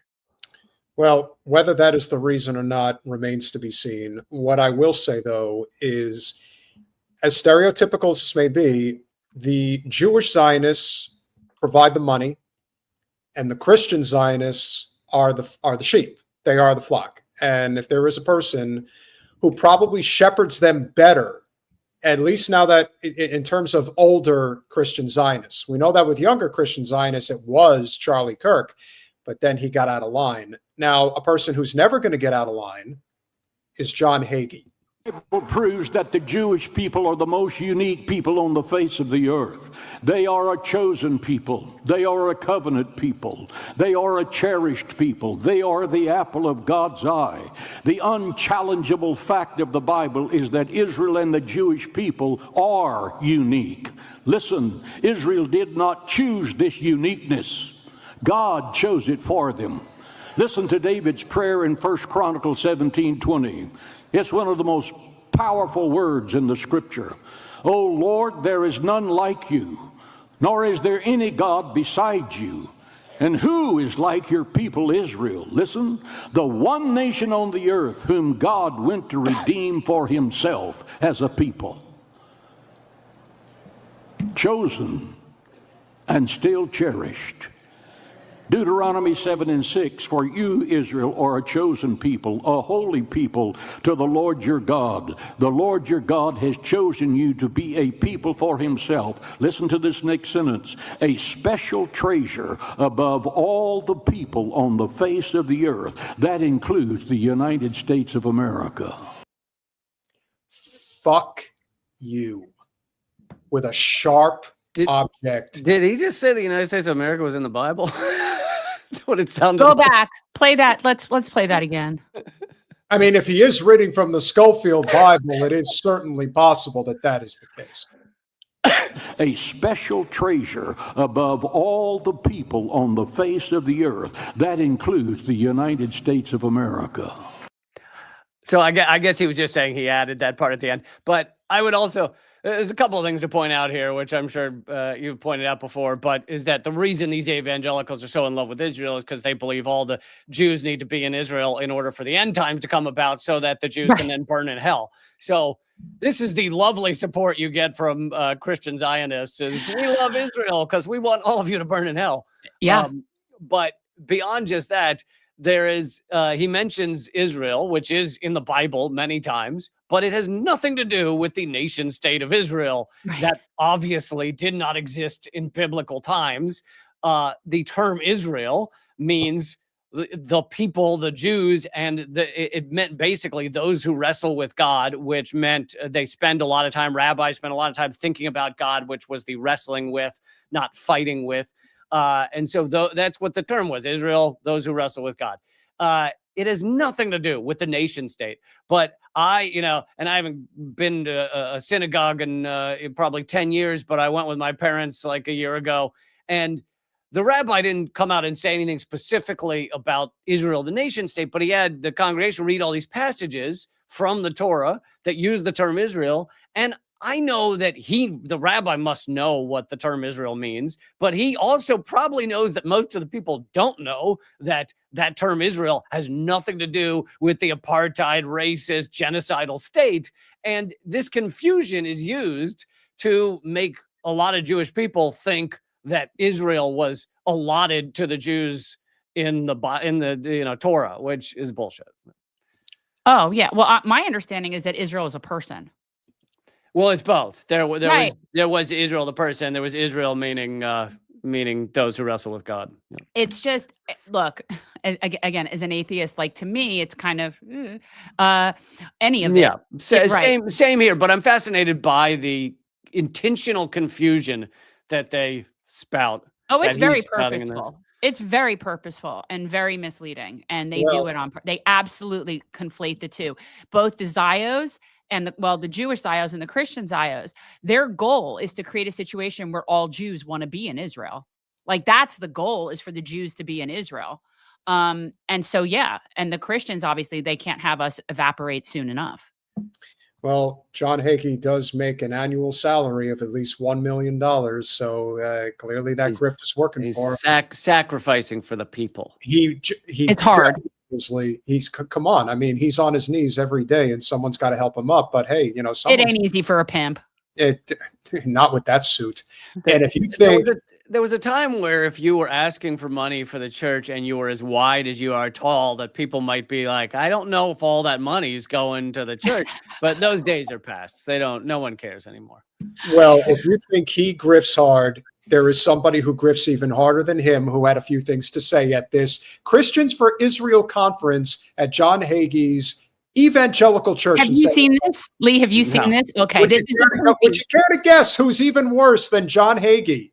It's goofy. It's a goofy thing. Wait, yeah. So play this. This is the United States provides roughly $3 billion in military assistance to Israel. The benefit we get from that, the Mossad, the intelligence resources. You look at Iran, where they knew where every anti-aircraft weapon was, every military leader, every IRGC leader. That benefit, if America tried to replicate that intelligence network, it would cost us tens of billions of dollars. And I will tell you, every lunatic terrorist in Hamas or Hezbollah or Iran that Israel took out, made America safer, and the United States of America should say to that little nation, thank you, thank you, thank you. Well, he just admitted that the reason the U.S. supports Israel is because we want an unsinkable battleship in the Middle East. So it's good to see. Good to see that admitted, I guess. Ted Cruz. It is amazing, that interview he did with Tucker Carlson, where he says, when I first ran for Congress, it was because I wanted to be the best friend to Israel they'd ever had or something. And Tucker Carlson's like, you ran for Congress for Israel? Like, and it's just the best awkward, just. Yeah, they did. He collapses.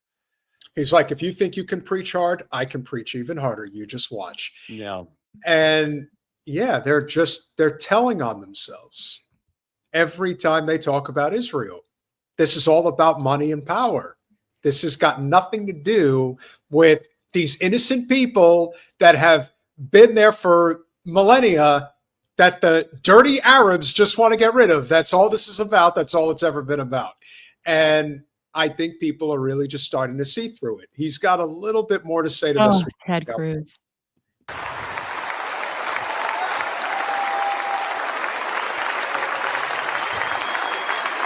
Standing O. Standing O. Oh, yeah.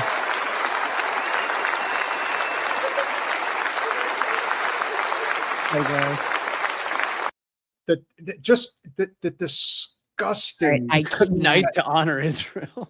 It's and honestly, it's like you're thinking to yourself, okay, under normal circumstances, this would be considered to even the most basic pious person. This is heresy. Like, this is really bad. You're doing this at the backdrop of what's been going on over the last 2 years? To be this disconnected from reality? Yep, to be this supportive of genocide. Yep. I mean, bro, as far as I'm concerned, they just need to be cast out like the fucking lepers that they are. Yeah. That's what needs to happen to every last one of them. That's really insulting to lepers. Can you take that? Got a better reference, I'll take it. Lepers are good people. We've got one. We've got one more. Okay, what is this? So this, first it's let me suck off Israel, and now let me cast the rains of fire against those that don't agree with us. But the danger that I want to highlight to you tonight is not anti-Semitism on the left. It is anti-Semitism on the right. And I'm here to tell you, in the last 6 months, I have seen anti-Semitism rising on the right in a way I have never seen it in my entire life. Why don't we just get him out of the Senate and into the pastor's chair? He'd make a hell of a lot more money. He grifts just as hard as they do. Why not just do that? Cut out Why give him that? I'd say put him on your leper island. Let's do that instead. The lepers would kick him off. The lepers don't want him. Nobody wants him. Listen, CUFI is extraordinary. The work that CUFI does is desperately, desperately needed. But I'm here to tell you, the church is asleep right now. Really? If I pick up my phone and send out a tweet, if I say good morning, within minutes I will have hundreds of blatantly anti-Semitic responses. When Prime Minister Netanyahu was here a few months ago, I sat down with him for a couple of hours. I raised this issue with him. And his first reaction was, he said, well, that's Qatar, that's Iran, they're paying for it, it's AstroTurf. And I said, Mr. Prime Minister, yes, but no. Yes, Qatar and Iran are clearly paying for it, and there are bots, and they are putting real money behind it. But I am telling you, this is real. It is organic. These are real human beings, and it is spreading. In the last year, we had 3 prominent voices on the right publicly muse, gosh, maybe Hitler wasn't that bad a guy after all. And that is exactly what the Zionists want. Yep. And of course, most of what he's talking about, except for that last sentence, is not actual anti-Semitism. It is people criticizing Israel for committing genocide. And he did his exact, I think the reason he even feels the need to tackle this anti-Semitism on the right thing is because Tucker Carlson's interview with him went so viral, and it's defined him in a way that he didn't know it would. And literally in that interview, to try and get out of the fact that he basically said, I blow AIPAC every single day, he started telling Tucker, he said, well, as you said, Tucker, the Jews own the media or something like that. And Tucker's like, I never said that. And look, I have plenty of issues with Tucker Carlson, but in this video, it was like, dude, that Cruz was desperate to get the hell out of there. So he just started basically saying anti-Semitic, yelling anti-Semitic at Tucker Carlson. But it doesn't... Yeah, we're not fans of Tucker either, but I don't think he's a Jew hater. That this doesn't seem like, and that's the problem with that there's just everything is an all or nothing with these people. Well, I think for a while, the members of Conservative Inc. were trying to figure out if a change could actually happen. And I hate to say it, but the reason why the state of Israel is in big trouble is because there is a populist right uprising in this country that doesn't want anything to do with them anymore. And now they're starting to recognize that, oh, yeah, when that side gets pissed off, they actually do something about it. Whereas what we've noticed with any type of populist left movements here in this country, we're trying to emphasize as much as we can, as often as we can, with rare exceptions. There are some decent people that are out there, like Abdul El-Sayed, who's running for Senate in Michigan. You have Graham Plattner, who's running in Maine. You have these individuals here and there that are decent people, but we're supporting them in spite of the Democratic Party. And if you want to make a change in this country, it's not going to come by fighting within that party. That party is proving that they are willing to get Susan fucking Collins reelected into the Senate if it means preventing any type of left populist energy making its way to Capitol Hill. So the fight that we seek, especially with trying to disassemble this Zion-Nazi state that controls our government, it's not going to happen in the Democratic Party. In fact, I'm convinced that the more that this populist right, Tucker Carlson, Candace Owens, post-Charlie Kirk, anti-Israel movement continues to grow, the more you're going to see the Democratic Party establishment try to appeal to the Bill Ackman liberal kind of leaning Zio supporter. And they're going to come back to the Democratic Party. Those guys on the right, they're all anti-Semites. They don't want you anymore. Come over here. That's more of an important political maneuver as far as they're concerned than it would be to just change course and say, all right, we support Medicare for all now. That's what I see. Any thoughts on that? Well, I certainly agree with the fact that the Democrats will do anything to never support, actual socialist policies like Medicare for all. And, this goes all the way back to the first Bernie Sanders. Well, it goes back forever, but I think everyone woke up to it during the first Bernie Sanders run, which was the Democrats would rather have Trump in office. They'd rather have a outright war criminal, capitalist, kleptocrat than ever deign to have someone who even slightly smells of socialism. So the idea that people just need to understand this is one party, and it is, and I'm not just saying that like a lot of people say, it's one party, but it's one capitalist party. It really is. And there are some, they tinker around the edges as to what one stands for. The other, the Democrats right now during this shutdown don't want you to pay quite as much for the awful healthcare system. Just a few $100s different. But in general, this is one capitalist party. And I think people, once they see that, once they understand that is what both parties as one party are fighting for, is to keep this as a harshly capitalist system, then you start to understand all the other maneuvering. You start to understand why, of course, they wouldn't let Bernie Sanders into the top office. I mean, back in 2016, not whatever he is now. Of course, they wouldn't allow any of these things. I mean, it's why JFK was assassinated when he started changing course. I mean, it goes back years and years. So, well, we covered this, and if you haven't ever spoken with Ken McCarthy. He is a friend and a great guest on our channel, and he wrote the book RFK and JFK and the Secret Battle Against Zionist Extremism. I'm looking at my bookcase. A great book, but he was really the first person that I ever read who truly identified the JFK Israel assassination connection. And it's very deep. And so I think there's whenever they say, oh, you're just blaming Israel for everything and blaming the Jews for everything. No, but it is pretty clear that since the end of World War II, there has been a deliberate move on our hierarchy's part to form this alliance with a Middle Eastern nation, specifically for the purpose of money and power and nothing more. I mean, they could claim it's religious, but it's not. It's all about power and money, and that's it. And that's all. That's pretty much all our country's ever been about. And to lose that would be to lose a substantial portion of our infrastructure. But now it's obvious we're going to lose it anyway because BRICS is not going away. Like the strength of that movement is real. And now you're going to force the hand of all these other nations. This is why Trump is like, he's like King George III at this point, as far as I'm concerned. It's like he's losing his mind.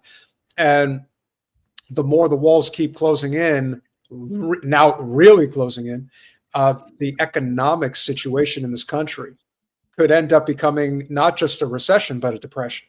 Like it could become that bad. And we as a nation really need to start putting differences aside. And if we don't, forget about it. It's already bad enough as it is, but this is a class war. And we cannot emphasize that enough. Once people realize that you throw all the other bullshit out the window, and the reason why these stories pop up on your feed all the time about, did you hear about the latest trans athlete that was competing against other girls? Just remember, no living wage, no tuition-free trade schools, no single-payer health care, your water is poisoned, your air is dirty, and the wars are endless, and the planet's on fire. And if you think anything is going to change by continuing to talk about bullshit like that on a daily basis, you're going to lose.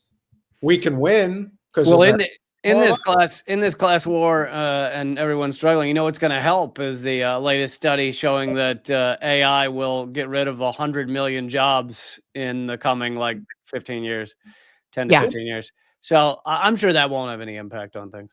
I don't think it'll get that far. I think that the AI thing is going to what ultimately implodes our economy. And I actually, because it's built on nothingness. It's all like this. It's all speculative bullshit. And I don't think it's going to take as much as they think. And I don't think it's going to be some big win. And I personally, in my universe, I do think we should have robots doing menial jobs, and people should be being paid for their minds and for thinking, and maybe for just laying in a hammock because they just feel like laying in a hammock. Yeah, this is, you know what I mean? You're I'm making okay with robotics. You're making a similar point to one I've made a bunch, which can never really be spoken on mainstream media or anything. They just talk about, well, there'll be new jobs or no one can ever say the phrase wage slavery. Like, we live in a wage slavery system. The vast majority of people have jobs that they either miserably get through or they're okay with, but are not doing their passion. They're not doing the thing they love. They're doing the thing that will allow them to survive. And so AI or any technology, machines in the factories, whatever, should be, if we actually, if the people had the power and if we set up this system in an adult, rational way, it should be a benefit. It should mean that you do less work and you get paid the same if we're sticking with the wage slavery system. It should, if AI eliminates 90% of your job, then you should get the same pay and you go to work 1 day a week. But of course, that is never how it ends up. It is never how it has worked with machines in the factory, et cetera, et cetera. All the savings in time and money goes to a tiny handful of people that now have hundreds of billions of dollars. And that's where it will head, unless, people rise up and we have a revolution and we have an actual come to, for lack of a better phrase, a come to Jesus moment where everyone says this system is fucking garbage. Yeah. Well, and I think we're getting there because now you have, he's pissed off people on the left and the right, the red and the blue. He's got so many no people left. angry. Don't call it the left. I know, but no. I don't even mean in politically. I mean people like us. Like there is a left. It's just not represented politically in this country. So everybody from those people to the people that are right-wing populists are completely not on board with this because they're America first. Now, their reasons are not my reasons. I don't agree with them on most stuff, but they recognize they're getting screwed. I also think getting that much. Yeah. And I also think that it's fair to say, particularly with Tucker, because I think Tucker's a very smart guy. He sees what's happening and he recognizes that this country's in big trouble. And he's willing to put so many of these problems aside in terms of what would be considered the basic disagreements on major political issues. But when he's having people like Mearsheimer on his channel, to me, that's a sign where he's like, normally I would have strong disagreements, but I realize that if we do not bridge this divide right now, we're going to lose this country altogether. It will not be the United States as you know it. And that's coming from who does he want to bridge? I haven't seen Tucker try and bridge too many people. But. Well, from what I've observed, I think Tucker has really made it his mission to deal with this Israel problem. Like this has become like a very serious sticking point in which you have so many in the Zio power vacuum that do not want him anywhere near, whether it's the MAGA movement, America First, whatever you want to call it. But he's a voice that people are listening to. The same is true with Candace. And I would say if there's very few people in politics, if any, that you can really trust, but I would at least give them the benefit of the doubt. And the person who I do think really does care about the future of this country is Thomas Massie. I do think his defiance of Trump is something that the only other time I can remember even partially recognizing in just the last few years was when Rashida Tlaib refused to support Biden or Harris in Michigan during a presidential election. And of course, we saw what the Democratic Party has done to her. They have allowed all of the Zion-Nazis to come for her, call her a terrorist, and put her life in danger every day. Same with Ilhan Omar. And I just think that the fight that you're seeing from somebody like Massie, I wish there were more people that would do it, but we're also being governed by people that only care about their careers and their own well-being. They don't give a shit about anybody else. No, can I say something about Tucker? Because you crossed over that. But like, I also find that he is infinitely more empathetic to the fact that he's learning that Christians are mistreated in Zio Hell and that Christians are not able to properly practice their faith. That definitely bothers him a lot. That can also be frustrating because he also will put out pro-Christian propaganda. He'll make up genocides against Christians that don't exist. And Bill Maher did one the other day as well in saying that there's a Christian genocide in Nigeria. Yes, there have been thousands of Christians who have been murdered. The thing is, Boko Haram and ISWAP, they're killing more Muslims than they are Christians. They just hate anyone who's not with them. So they've been murdering hundreds, like 100,000 people, but it's not a Christian genocide because their aim is not at Christians. Their aim is at people who aren't with them. Right. And I also think we should be fair with people who truly are being defiant. The people that, as far as I'm concerned, if the Israel lobby is coming after you, that's a sign that you're probably doing something right. That to me is a pretty good indicator. Well, you're at least on the same side with this because I never thought I'd be a single issue voter. And yet here I am. I never thought that genocide would be on the table as one of my election issues. But yet there it is. And so that's it for me at this point. And I will, until we end the Zio state, I feel like that I'm willing to work alongside people that want that same result, even if their reasoning is not my reasoning.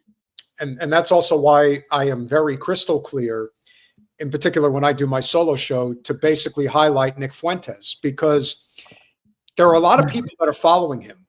He's got exceptional oratory skills, and there's a lot of damaged people out there economically scared people out there, and they're following this guy, and he is constantly calling it the Jew problem. And all the while, I keep saying, if you're going to frame it that way, forget that he's a bigot. Let's just get to the brass tacks of why this is He's a problem. bigot.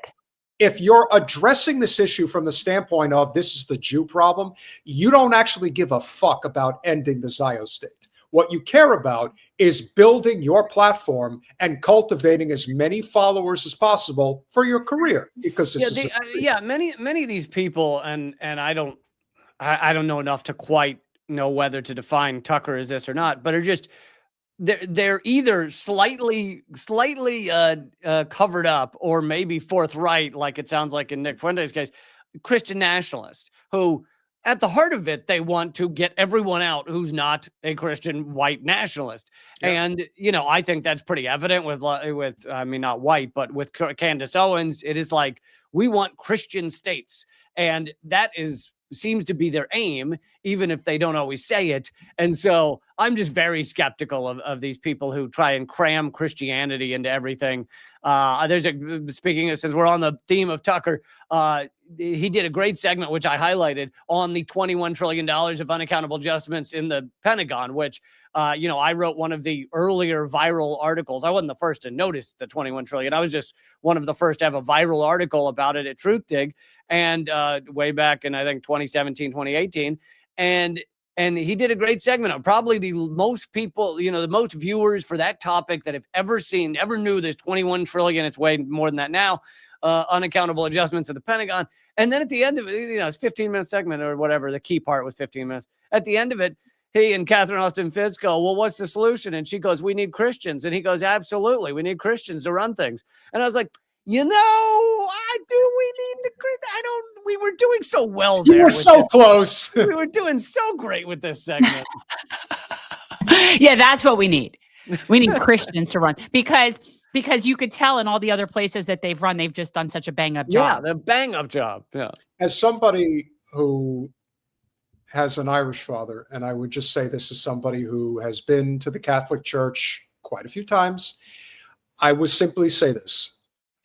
If you just followed the basic golden rule of Jesus Christ, which is do unto others as you would have done to you, I don't think you really need much more than that.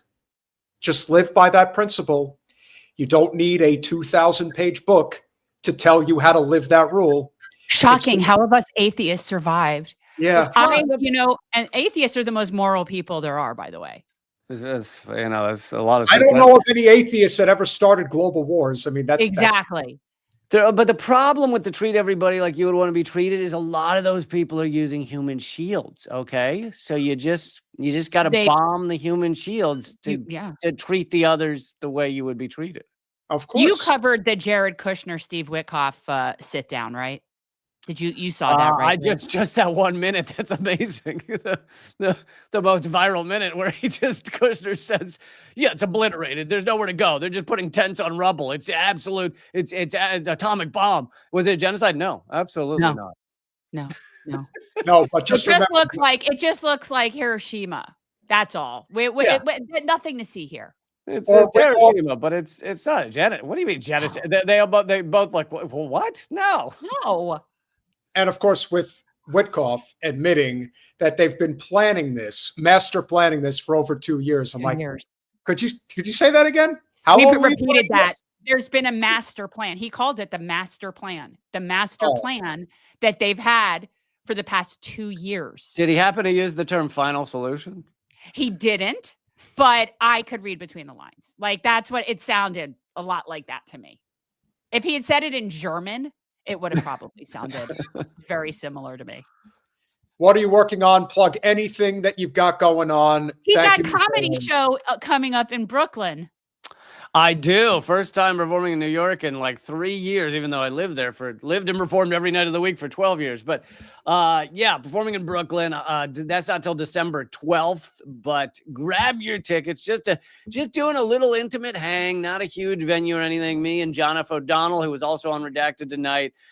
You can get tickets at tinyurl.com/Lee Cobra Club, because that's where it is. It's at the Cobra Club. But other than that, I have a lot of things that people can watch anywhere in the world, such as the latest episode of Unredacted tonight is up at youtube.com/moment of clarity or leecamp.com/unredacted. And then the other thing is I have been getting more into I've been building up my Substack. So it is, a lot of people have been enjoying the columns there. I've been putting out regular columns at Real Lee Camp on Substack. So realleecamp.substack.com. Check it out. As opposed to the fake Lee Camp. We don't want that. There is another Lee Camp page that's like not operating, but and I also, my show is in everything. My live stream 3 days a week. It's all podcasts as well. So you can find me on podcast, Lee Camp Show on Spotify. I had to rename it on Spotify because they banned my show. And then on every other platform, I am Moment of Clarity is the name of the show. No, it's great. I'm just on YouTube. So that's where I generally follow is on YouTube. But I did watch you promote that and Eleanor promote her Zoom thing. So, or whatever the thing is. So I bought a ticket for that. Oh, cool. Yeah, she's got amazing people on and talking about a no state solution. Yeah. Well, yeah. We need that. Appreciate you. Keep kicking ass and taking names. Thanks for spending an hour, because I know it's any opportunity to get away and mingle and what's it called? Single and mingle, whatever that shit's called. He's not single. He's not. I know he's single. But for the past hour, he's been mingling with us. So that's good enough. But he gets away from the little people for a short period of time. Thank you guys so much for having me. I always love doing it. Congrats on your how many years? 5. Congrats on your 5 years. Dude, we're at 80,000 subscribers now. Awesome. Yeah, unfortunately my YouTube subscriber count doesn't matter at all because they don't show it to anyone. So same. I'm over 95,000 subscribers, but I don't think they're telling anyone about it. So no. Well, you'll get to the silver plaque before we do. Maybe then they'll start taking you seriously. But the other thing it might do, if you work really hard and you really tell the truth, then you can be like my first YouTube channel that was banned around the world. So you can get there. Those Russians, Lee. It's the Russians. It's the dirty Russians. Yeah. Yes. Thank you so much for coming. Thanks, brother. Thanks again. Bye. Always a great conversation. Always. And if you guys he's also fun to hang out with in real life. Yes, also. I agree. I will say that he's actually fun to hang out with in real life. I mean, yeah. If you guys are enjoying these conversations, and we hope you do, it'll give us even more credibility to have even more interesting conversations. Jen, who do we have coming on the live stream on Monday?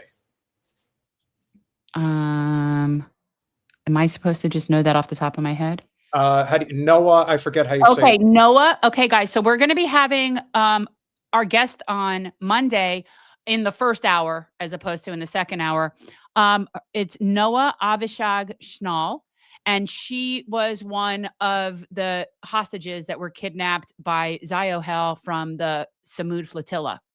And I believe she resides, where is she? I forget how many times. In Europe somewhere. I forget where specifically. Yeah, she's somewhere over and is willing to come on, which is almost the middle of the night for her. So, we're going to get our firsthand experience from someone that was kidnapped off of the flotilla. I mean, we've covered the story, but this will be really interesting. Big shout out to Dawn. Thank you for becoming a YouTube member. Really appreciate you being here. Kevin Pilati, thank you for the $4.99. Meek and lacking integrity. Seth Moulton is the human embodiment of a flaccid male member. You know, I was kind of thinking that, especially when it froze on his face, where we paused it on his face. He almost had a W vibe of this hapless, useless look about him. You know, you don't know what you're talking. I got a lot of facial expressions. Oh yeah, you've got facial. You've got cocaine. Whatever. Cocaine. Facial expressions. Now you listen here, young lady. I don't think you understand. I won the presidency with the help of my people twice. Yeah, take that for what it's worth. He's ridiculous. I was living in Texas when he was the governor, so I had the privilege of that experience, and which is why when he ran for president and I was living there at the time, I was thinking, yeah, this isn't going to end well. No, that's not going to be even worse than we could have anticipated. Arlene, thank you very much for the $5. Do you think the company will reopen before the end of the year? Listen, they were talking the other night that it was going to reopen by the end of the week. I'm just not convinced at this point what it's going to take for that to happen. But I do. They want to shut down that. They don't want to swear in that new member and have to be forced to release the Epstein files. That's another big holdup. It has nothing to do with healthcare.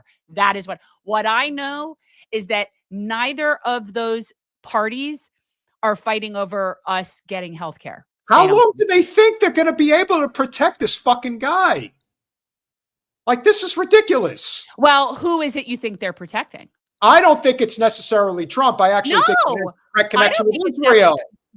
Again, I don't think it's necessarily Trump either, because if it came out that it was him, it wouldn't affect him in any fucking way. Nobody cares. His people will excuse it. The rest of us think he's disgusting already. It's not going to change anything, which is why I don't think it's him.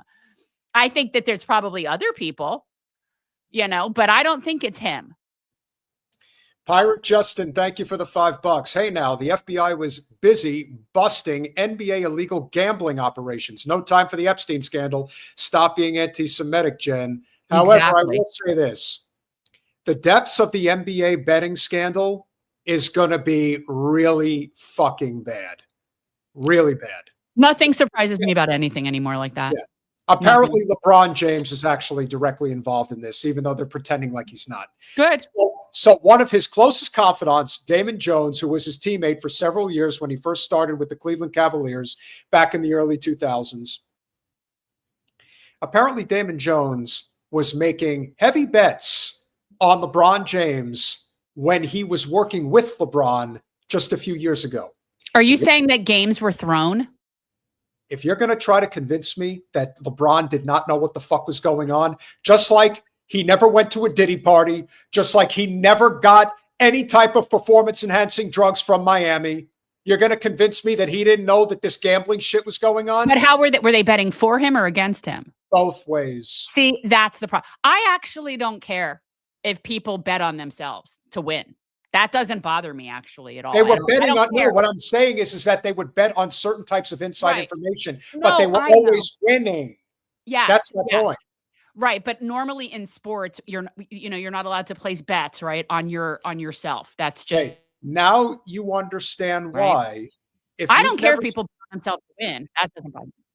Well, listen, this is also why, if you don't understand why the Black Sox scandal was such a big deal, why Kennesaw Mountain Landis basically had to shut down every form of gambling, that's unfortunately why baseball is still considered the gold standard. If you are caught doing anything close to it in baseball, you will never play organized baseball again. They already have a 3 strikes and you're out rule regarding any form of PEDs.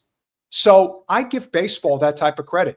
In the NBA might as well be fucking owned by China at this point. It is such a— How do you know it's not?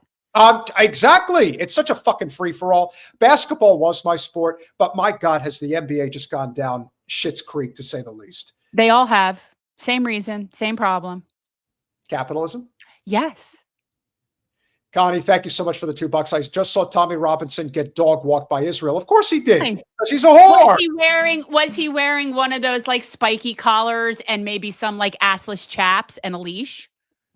Did he cry at the wall? Did he bawl at the wall? The Roman wall, by the way. That's a Roman Did he lick wall. Did he lick the wall? Don't even kiss it. Lick it. Show how much you really love him. Give him all of your loving. Yeah. Teresa, love you. Thank you for the $10. Yay, Lee, almost missed, no alert. Boo, boot, purr. Yeah, you guys cannot count on YouTube for an alert. You just need to know that Set your watches. Mondays, Thursdays, and Saturdays at 7 Eastern time. Remember, I'm all about the Eastern time. Alex Got Mittens, thank you for the $2. Thank you so much for your videos. No, thank you for your support. And of course, our OG, our champion, JG1982, gifting 5 Revolutionary Change memberships. We cannot grow without you. We thank you, as always, for your amazing support. You like that, Dawn? Assless chaps? I actually went to a concert at the Hollywood Sportatorium to see David Lee Roth. This was when Just a Gigolo came out. And he actually flew over on a wire, flew over the entire audience in assless chaps. So anyhow. That sounds like That sounds like Bowie to me. Hind Rajab. And you know what the worst part is about all this, ladies and gentlemen? She is one of 500,000 kids that were murdered by those people by proxy standing in front of Carnegie Hall. Or the kids who were just orphaned, or the most amount of childhood amputees in the world are now in Gaza. Largest amount of childhood amputees. That's actually that's a category. Dozens of Israeli soldiers identified in ICC complaint on killing of Hind Rajab. And again, we have failed as a species. We have failed as a species. Mm-hmm. I don't see any way that we cannot see us as a failure. I just don't. Remember, Hind Rajab, she is merely a symbol. She is a symbol of the murder and torture that these children went through. We heard her little voice. Yeah. Begging for help on the phone. She was the voice of hundreds of thousands of kids that were mass murdered in this part of the world. And for what? For what? Because of this genocidal ideology that believes in economic, cultural, social, and religious superiority. And they kept her mother from retrieving her body for more than 2 weeks. We have failed. Oh, yeah. She is what we fight for. For those of you who have never been to a mosque, have never been around Muslims, whether they are Indian, whether they are Pakistani, whether they are Jordanian, whether they are Palestinian. Irene, I'm trying to gear up to watch the film. I want to watch the film, and I don't know. I don't know that I want to support the film. So everybody, if you can watch it, I'm not exactly sure where people are able to see it. But that's the film that I know that was the Palestinian film, but I know that Joaquin Phoenix was one of the producers that helped promote the film. But it's her voice. And I mean, at some point I will watch it.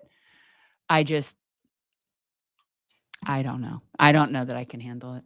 I don't know that I can handle it. Sean Glass is one of several. But again, this is a failure on all of our parts. No, not No Other Land. It's a different movie than No Other Land. There's a movie that's the voice of Hind Rajab. It's literally that. Exactly, Ozma. Exactly. I didn't even, and as somebody who I didn't understood her completely.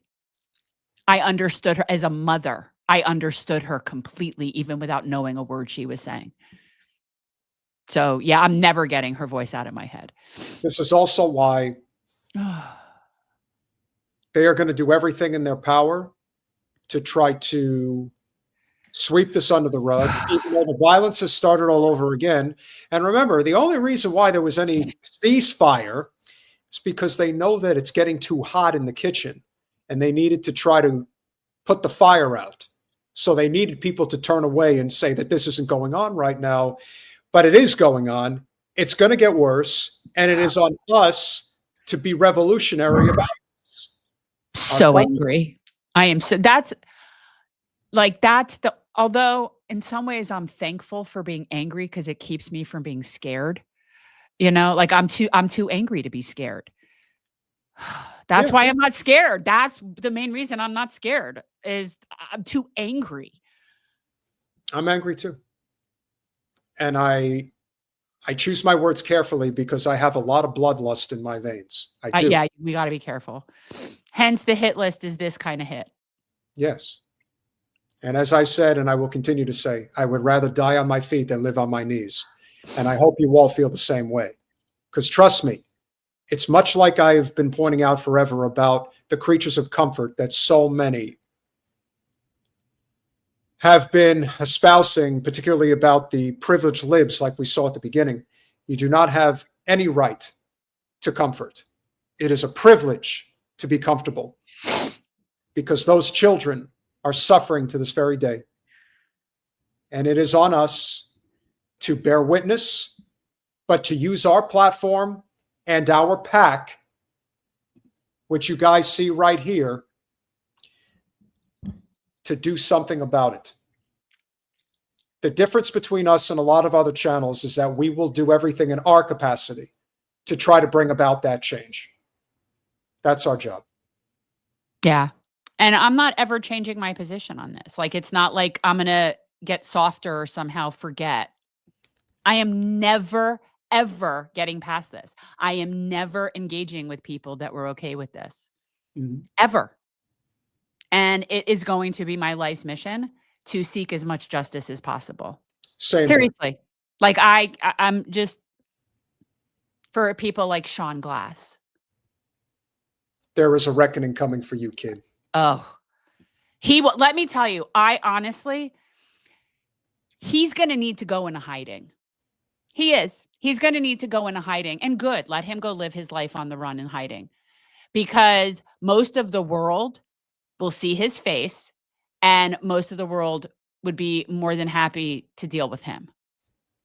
Truthfully, he'd be lucky if what happens to him is he gets prosecuted. He'd be better off than somebody else getting their hands on him, like somebody who really has nothing to lose. Turn yourself in before it's too late. Alex got mittens with the $2 here again. Thank you. No, thank you. I don't know what to make of this, but Saeed, this level of generosity is crazy. Look at that punam. That's Yiddish. What does that mean? Punim. It's the face. It's the face. Like, so the bubby would go up to the baby and be like, well, and just a punam, like it's your face. And that would be like my bubby, look at the punam on this. Like that's thing. So that's what I think of when I see that baby. Is that I don't know how much of a contribution that is, but my guess is that it's quite a bit. It's it's really nice. I appreciate it a lot. It really means a lot. And not to be outdone, I like tacos, one of our faves. Gifted 20 revolutionary change. Oh my God, you guys, they're really trying to get us to hit the 100. Yeah. Well, here's hoping. I mean, hey, at least we know our channel has some sustainability. I didn't think it could happen before I die, so it's all shocking to me. Hey, it could be a great new year. You never know. Pink Rose, thank you so much for the $2. So many Palestinian children that I think of. Oh, dude. I'm. Yeah. With the $5, I cry every day for all the children who failed. Yes. I do too. I cry every day when I watch Bissan's report. Usually she has something that she puts up like every day. And she points out the things that could start the waterworks for sure. If I have a mission in life, it's to make sure that Zionazis never have a moment of comfort ever again. I hope that they live their lives knowing that there will never be peace in their world. Their ideology is a failure. It is a genocidal failure, and it is going to be the death of our country for good if we do not get away from them. It's our job to fight collectively to make sure that that is the case. And now Alex got mittens one more time with the $2. Tommy Rob, Tiny Hat Tommy. He's tiny in a lot of ways. That's a guy who's overcompensating if there ever was. Smash that like button, share, subscribe, do all those things that we ask you to do. We love you all. We appreciate you all. We cannot go just yet because April 55 with the $4.99. Great job, you two. Jen has to take another hit. And Patrick has officially become a YouTube member. And Patrick, I know what that profile picture is. And I thought, why does someone keep telling me my words are meaningless? You know what's so funny though is it must mean something, because otherwise why would you be here?